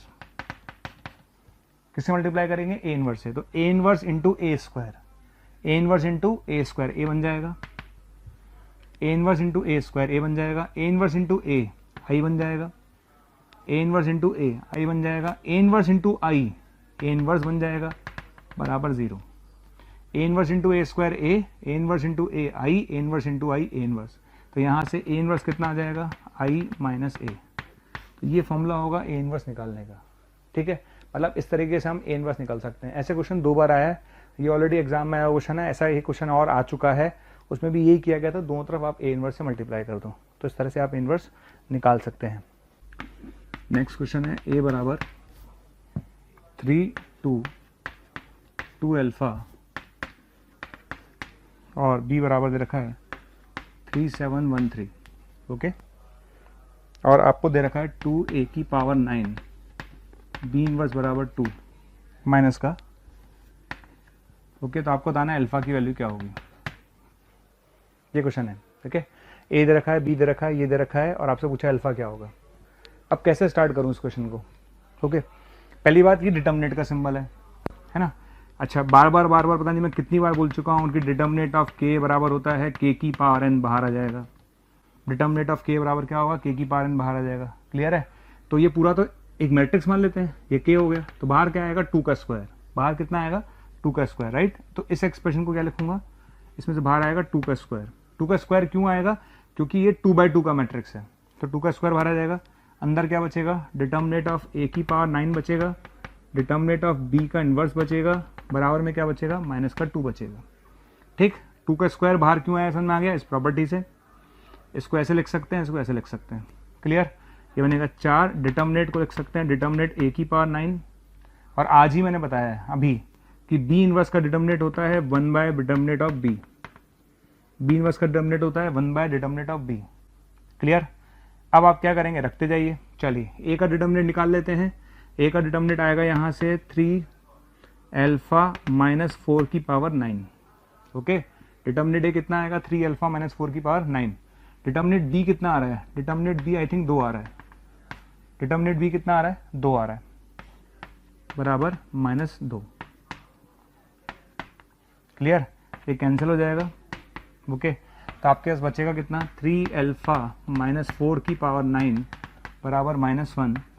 तो 3 अल्फा माइनस 4 बराबर -1, तो अल्फा की वैल्यू 1 आ जाएगी। क्या आ जाएगी, 1। तो इस क्वेश्चन का आंसर टिक करेंगे हम 1, राइट।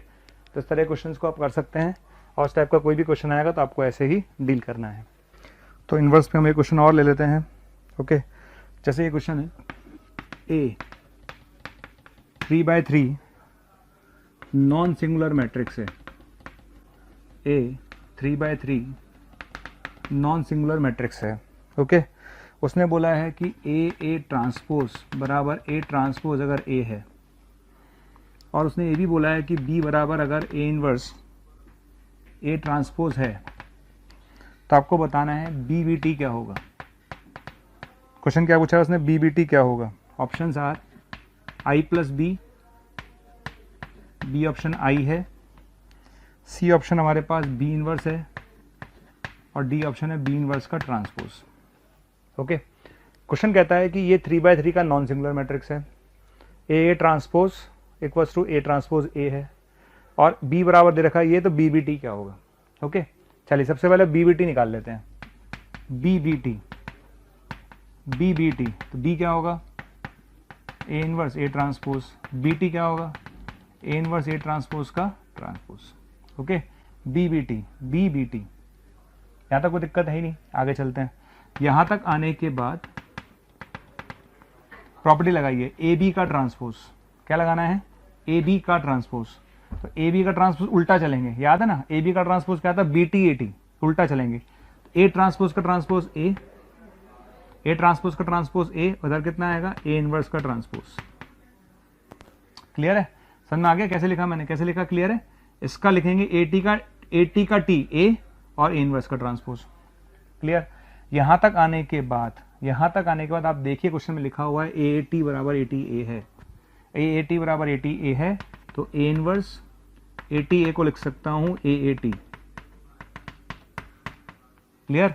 ए टी ए को हटाकर क्या लिख सकता हूँ ए ए टी, लिख दिया। ए टी ए को हटाकर लिख सकता हूँ A A T, A inverse into A becomes I, A inverse into A becomes I, A inverse A into becomes I, clear. इधर आ जाइए, ये ए टी है, बिल्कुल ठीक है, इसको लिख सकता हूँ ए टी का इनवर्स, ए इनवर्स का ट्रांसपोज लिखो या ट्रांसपोज का इनवर्स लिखो, एक ही बात है। तो ये ए ट्रांसपोज हो गया, ये ट्रांसपोज का इनवर्स हो गया, ए ट्रांसपोज का inverse, A into A inverse क्या हो गया आई, तो ये भी आई हो गया, ये भी आई हो गया, आई इंटू आई आई स्क्वायर हो गया, और आई स्क्वायर किसके बराबर होता है आई के, क्लियर। तो इस क्वेश्चन का आंसर क्या टिक करेंगे हम, आई। अब इस चैप्टर के हम लास्ट पार्ट पे चलते हैं। लास्ट पार्ट आता है इसका स्पेशल मैट्रिक्स।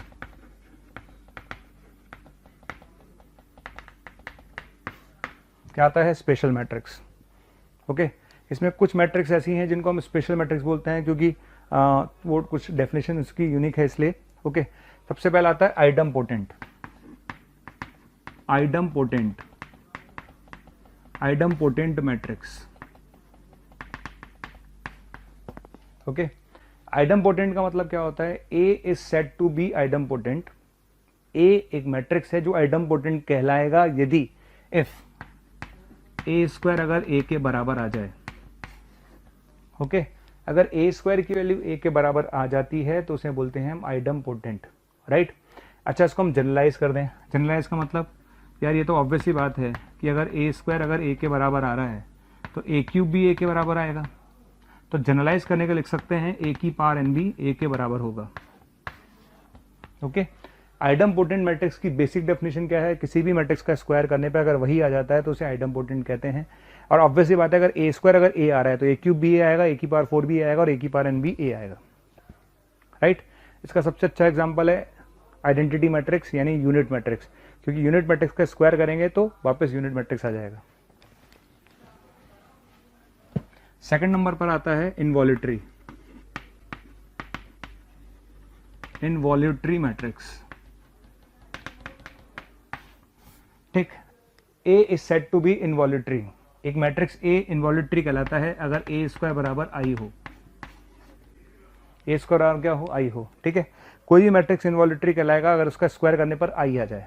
ओके, उसे बोलते हैं हम इनवॉल्यूटरी मैट्रिक्स। इसका एग्जांपल भी आइडेंटिटी मैट्रिक्स है। थर्ड नंबर पर आते हैं हम निल पोटेंट मैट्रिक्स, निल पोटेंट मैट्रिक्स। निल पोटेंट मैट्रिक्स क्या होता है, देखिए ये इंपॉर्टेंट है, अच्छा भी है। निल पोटेंट मैट्रिक्स का मतलब क्या होता है, जैसे ए कोई मैट्रिक्स है, ठीक, आपने उसकी पावर्स निकालना चालू किया, आपने ए स्क्वायर निकाला, आपने ए क्यूब निकाला, अगर कहीं जाके पहली बार जीरो आ गया, फर्स्ट टाइम कहीं भी जाके जीरो आ गया, जीरो मतलब नल मैट्रिक्स बन गया। अगर ए की पावर के जीरो आ गया, ध्यान रखना पहली बार के पर आना चाहिए, यानी के पर अगर आएगा तो के -1 पे नहीं आना चाहिए जीरो, पहली बार जहां जीरो होगा। ओके, तो अगर कोई मैट्रिक्स आपने ली, उसका स्क्वायर निकाला, क्यूब निकाला, कुछ भी आप चलते गए, कहीं जाकर अगर वो जीरो आ गया तो वो निल पोटेंट मैट्रिक्स कहलाएगा। क्या कहलाएगा, निल पोटेंट मैट्रिक्स कहलाएगा। और जहां जाकर वो जीरो हो जाएगा पहली बार, वो उसका ऑर्डर कहलाएगा। ठीक है, तो के इस कहलाता है order of nilpotent matrix, order of nilpotent matrix. K is known as order of nilpotent matrix. और ध्यान रखिएगा के एक पॉजिटिव इंटीजर है, क्लियर। तो जैसे मान लो आपने ए स्क्वायर निकाला, ए स्क्वायर जीरो आ गया, तो हम बोलेंगे ए स्क्वायर अगर जीरो आ जाता है तो हम बोलेंगे कि A is a nilpotent matrix of order 2। मान लेते हैं ए स्क्वायर जीरो नहीं आया, ए क्यूब जीरो आ गया, तो हम बोलेंगे A is a nilpotent matrix of order 3, जहां पहली बार जीरो आ जाएगा। चौथे नंबर पर आता है पीरियोडिक मैट्रिक्स।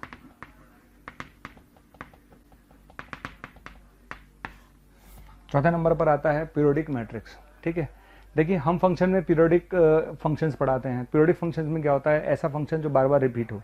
अगर कोई फंक्शन बार बार रिपीट होता है तो उसे हम पीरियोडिक कहते हैं। सेम लॉजिक यहाँ पर है कि अगर मेरे मैट्रिक्स की वैल्यू बार बार ए आ रही है घूम फिर कर, ठीक, तो उसे पीरियोडिक मैट्रिक्स कहते हैं। तो पीरियोडिक मैट्रिक्स का मतलब होता है ए की power k + 1 = a। A is said to be periodic matrix if a to the power k + 1 = a। Okay, तो k क्या कहलाता है, k कहलाता है पीरियड ऑफ मैट्रिक्स। के क्या कहलाता है, पीरियड ऑफ मैट्रिक्स। और ध्यान रखिएगा के भी एक पॉजिटिव इंटीजर है, ओके। और के की हम लीस्ट वैल्यू लेते हैं, लीस्ट वैल्यू टेकन। के पीरियड ऑफ मैट्रिक्स है, के एक पॉजिटिव इंटीजर है, के की हम लीस्ट वैल्यू लेते हैं। मैं समझाता हूं उसको एग्जांपल से। जैसे मान लेते हैं मेरे पास एक मैट्रिक्स है ए, राइट।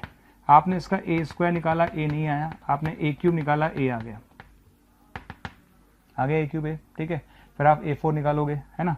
ए फोर आपका ए नहीं आएगा, लेकिन ए फाइव वापस ए आ गया सपोज, है ना।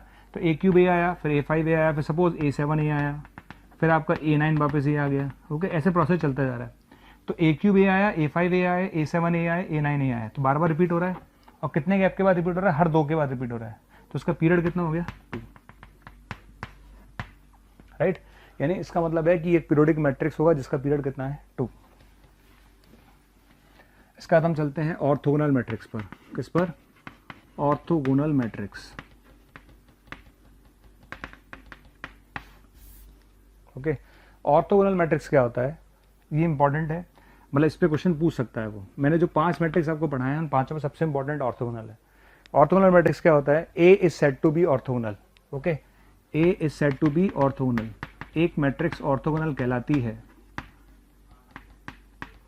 ए is said to be orthogonal अगर ए को ए ट्रांसपोज से मल्टीप्लाई करने पर आई आ जाए। अगर किसी मैट्रिक्स को उसके ट्रांसपोज से मल्टीप्लाई करने पर आई आ जाता है, या ए ट्रांसपोज बराबर ए इनवर्स आ जाता है, तो हम बोलते हैं कि वो कैसी मैट्रिक्स होगी, वो ऑर्थोगोनल होगी। कैसी होगी, ऑर्थोगोनल मैट्रिक्स होगी, ठीक है। तो इस बात का ध्यान रखिएगा कि ऑर्थोगोनल मैट्रिक्स का मतलब क्या होता है, A into A transpose equals to I. यहाँ पर एक दो छोटे छोटे पॉइंट्स हैं, वो भी मैं बता देता हूँ। क्या, पहली बात, आइडमपोटेंट मैट्रिक्स जो हमने पढ़ा था, आइडमपोटेंट मैट्रिक्स पढ़ा था, फॉर आइडमपोटेंट मैट्रिक्स की अगर हम बात करें तो हमने बोला था ए स्क्वायर किसके बराबर होगा, ए के, राइट। हमने आइडमपोटेंट मैट्रिक्स पढ़ा था, उसके लिए हमने बोला था ए स्क्वायर इक्वल्स टू ए। अगर हम दोनों तरफ डिटर्मिनेट ले लें, हम दोनों तरफ क्या ले लें, डिटर्मिनेट ले लें, तो डिटर्मिनेट ए की वैल्यू आएगी 0 और 1। यानी आइडमपोटेंट मैट्रिक्स का डिटर्मिनेट या तो 0 होगा या 1 होगा, ओके। आइडमपोटेंट मैट्रिक्स का डिटर्मिनेट या तो 0 होगा या फिर 1 होगा, क्लियर। इसी तरह से अगर मैं ऑर्थोगोनल की बात करूं, किसकी बात करूं, ऑर्थोगोनल के लिए, फॉर ऑर्थोगोनल मैट्रिक्स,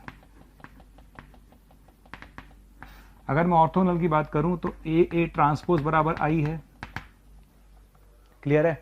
तो हम दोनों तरफ अगर डिटर्मिनेट ले लें तो ए का डिटर्मिनेट, ए ट्रांसपोज का डिटर्मिनेट और आई का डिटर्मिनेट, ए का डिटर्मिनेट, ए ट्रांसपोज का डिटर्मिनेट, आई का डिटर्मिनेट, चूंकि ये दोनों बराबर हैं तो ये बन जाएगा डिटर्मिनेट ए का स्क्वायर बराबर 1, तो डिटर्मिनेट ए की वैल्यू आएगी +-1, क्लियर। तो ऑर्थोगोनल मैट्रिक्स का डिटर्मिनेट होता है +-1, आइडमपोटेंट मैट्रिक्स का डिटर्मिनेट होता है 0 और 1। तो यहाँ पर हम एक क्वेश्चन ले लेते हैं, बहुत फेमस एग्जांपल है ये, √3/2, मेंस में एडवांस में सब में आया हुआ है, हाफ -हाफ और √3/2, ये p है, ओके। ए दे रखा उन्होंने 1 0 1 1, क्यू दे रखा उन्होंने PA/PT, पूछा क्या उन्होंने, x बराबर PT क्यू की पावर 2020 p, तो आपसे पूछा है x क्या होगा। बहुत फेमस एग्जांपल है, बहुत फेमस, ओके। ऑनलाइन मेंस में भी आ चुका है, एडवांस में आ चुका है, 2005 में आया था, फिर ऑनलाइन मेंस में 2016 में आया था, तो ऑलरेडी क्वेश्चन आ चुका है, बहुत फेमस एग्जांपल है, आपको ये क्वेश्चन आना भी चाहिए। हम अब डील कैसे करेंगे, है ना, इस क्वेश्चन को मैं डील कैसे करूंगा। देखिए, आपने मुझे बोला Q बराबर PA/PT है, क्या है, PA/PT है, तो यहां पर लिखा हुआ 2020 टाइम्स, यानी मैं PA/PT फिर PA/PT और यही चीज PA/PT मैं कितनी बार लिखूंगा, 2020 बार लिखूंगा। कितनी बार, 2020 बार, ठीक। PA/PT PA/PT PA/PT 2020 टाइम्स लिख लूंगा। लिखने के बाद अब मैंने अपने दिमाग के ना घोड़े दौड़ाए, दिमाग के जब घोड़े दौड़ाएंगे अपन, तो आपको एक चीज दिख रही होगी यार, PTP PTP PTP PTP आपको दिख रहा होगा, PT मतलब P ऑफ ट्रांसपोज है इसका, तो PTP सब जगह दिख रहा है। तो मैंने एक काम करा, चलो इसका PTP निकाल के देखते हैं क्या आएगा। तो PTP निकाल लेते हैं, तो PTP √3/2 हाफ -हाफ और √3/2 PT P, और P आपके पास है √3/2 हाफ माइनस हाफ और √3/2। ओके, PT इसका ट्रांसपोज इनटू P, मल्टीप्लाई कर लेते हैं। आप जब इसको मल्टीप्लाई करेंगे तो 1 फिर 0, ये आ जाएगा 1, ये आएगा 0, फिर ये आएगा 0 और ये 1। वाह, ये तो आई आ गया। क्या आ गया? ये आई आ गया। PTP अगर अपने पास आई आ रहा है तो बेसिकली ऑर्थोगोनल मैट्रिक्स था। कैसा मैट्रिक्स था? ऑर्थोगोनल। क्लियर? अब आप देखिएगा, ये चीज़ आई बन गई, ये चीज़ आई बन गई, ये चीज़ आई बन गई, आई सब हटते जाएंगे बेसिकली। अब बचेगा क्या? ए बचेगा, और कितनी बार बचेगा? 2020 टाइम्स। यानी अब मेरा जो क्वेश्चन है वो क्वेश्चन है 2020 ए की पावर में, क्योंकि ये चीज़ आई बन चुकी है, ये चीज़ आई बन चुकी है, ये चीज़ आई बन चुकी है, सारे आई बन के हटते जाएंगे, ए की पावर 2020 बचेगा। ओके, और मैंने आपको पहले ही बोला था अगर मुझे A² A³ जैसे हायर पावर पे जाना है तो हम A² निकालें A³ निकालें, उससे हमें आइडिया लग जाता है। तो अगर मैं इसका A² निकालूं, क्या निकालूं? A² निकालूं, तो अगर मैं इसका A² निकाल लेता हूं तो 1011 1011, तो ये आएगा 1201। क्लियर? मुझे दिख रहा है, आपको भी दिखेगा। आप A² निकालेंगे, आपको दिख गया होगा कि ये चीज़ तो सेम ही चल रही है, यहाँ 2 आ गया। आप A³ निकाल के देखना, आप A³ निकालेंगे तो 101 या 3 आ जाएगा कन्फर्म्ड। आप 4 निकाल के देखेंगे, 4 आ जाएगा, तो ए की पावर 2020 कितना आ जाएगा? 101 2020। ये आपका आंसर होगा इस क्वेश्चन का। तो इस चैप्टर में मैंने आपको क्रैश कोर्स के हिसाब से पूरी कोशिश की कि मैक्सिमम चीज़ें कवर करूं। मैंने आपको क्या क्या बताया? सबसे पहले मैंने आपको बताया ट्रेस क्या होता है, स्क्वायर मैट्रिक्स क्या होता है, मैंने आपको बताया डायगोनल मैट्रिक्स क्या होता है, ट्रायंगुलर मैट्रिक्स क्या होता है, इक्वलिटी क्या होती है, सिंगुलर मैट्रिक्स क्या होता है, नॉन सिंगुलर मैट्रिक्स क्या होता है। उसके बाद मैंने बताया कि किसी मैट्रिक्स को अगर हम किसी कांस्टेंट से मल्टीप्लाई करेंगे तो क्या आएगा। मैंने ये भी बताया कि आपको दो मैट्रिक्स को मल्टीप्लाई करेंगे, कैसे करेंगे, कब कर सकते हैं, क्या कंडीशंस हैं। उसके बाद मैंने आपको बताया सिमेट्रिक क्या होता है, स्क्यू सिमेट्रिक क्या होता है, ट्रांसपोज क्या होता है। फिर मैंने आपको एडजॉइंट बताया, इन्वर्स बताया और लास्ट में स्पेशल मैट्रिक्स बताया। ओके, तो मेरे को लगता है कि अगर आप इनको ढंग से पढ़ेंगे तो ये जो पार्ट है आपकी बहुत हेल्प करेगा। ये चैप्टर ऐसे हैं जो छोटे हैं, कम टाइम में हो जाते हैं, इनमें क्वेश्चंस भी आता है। अगर आप ढंग से पढ़ के जाएंगे तो इसका क्वेश्चन इजीली अटेम्प्टेबल है और ये स्कोरिंग चैप्टर्स में से एक है। ओके, तो आप इसको ज़रूर देख के जाएं। Thank you. 1821 799, या आप बोल सकते हैं 180021217999। इस नंबर पर कॉल करके आपको जो भी कंटेंट चाहिए वो आपको अवेलेबल हो जाए।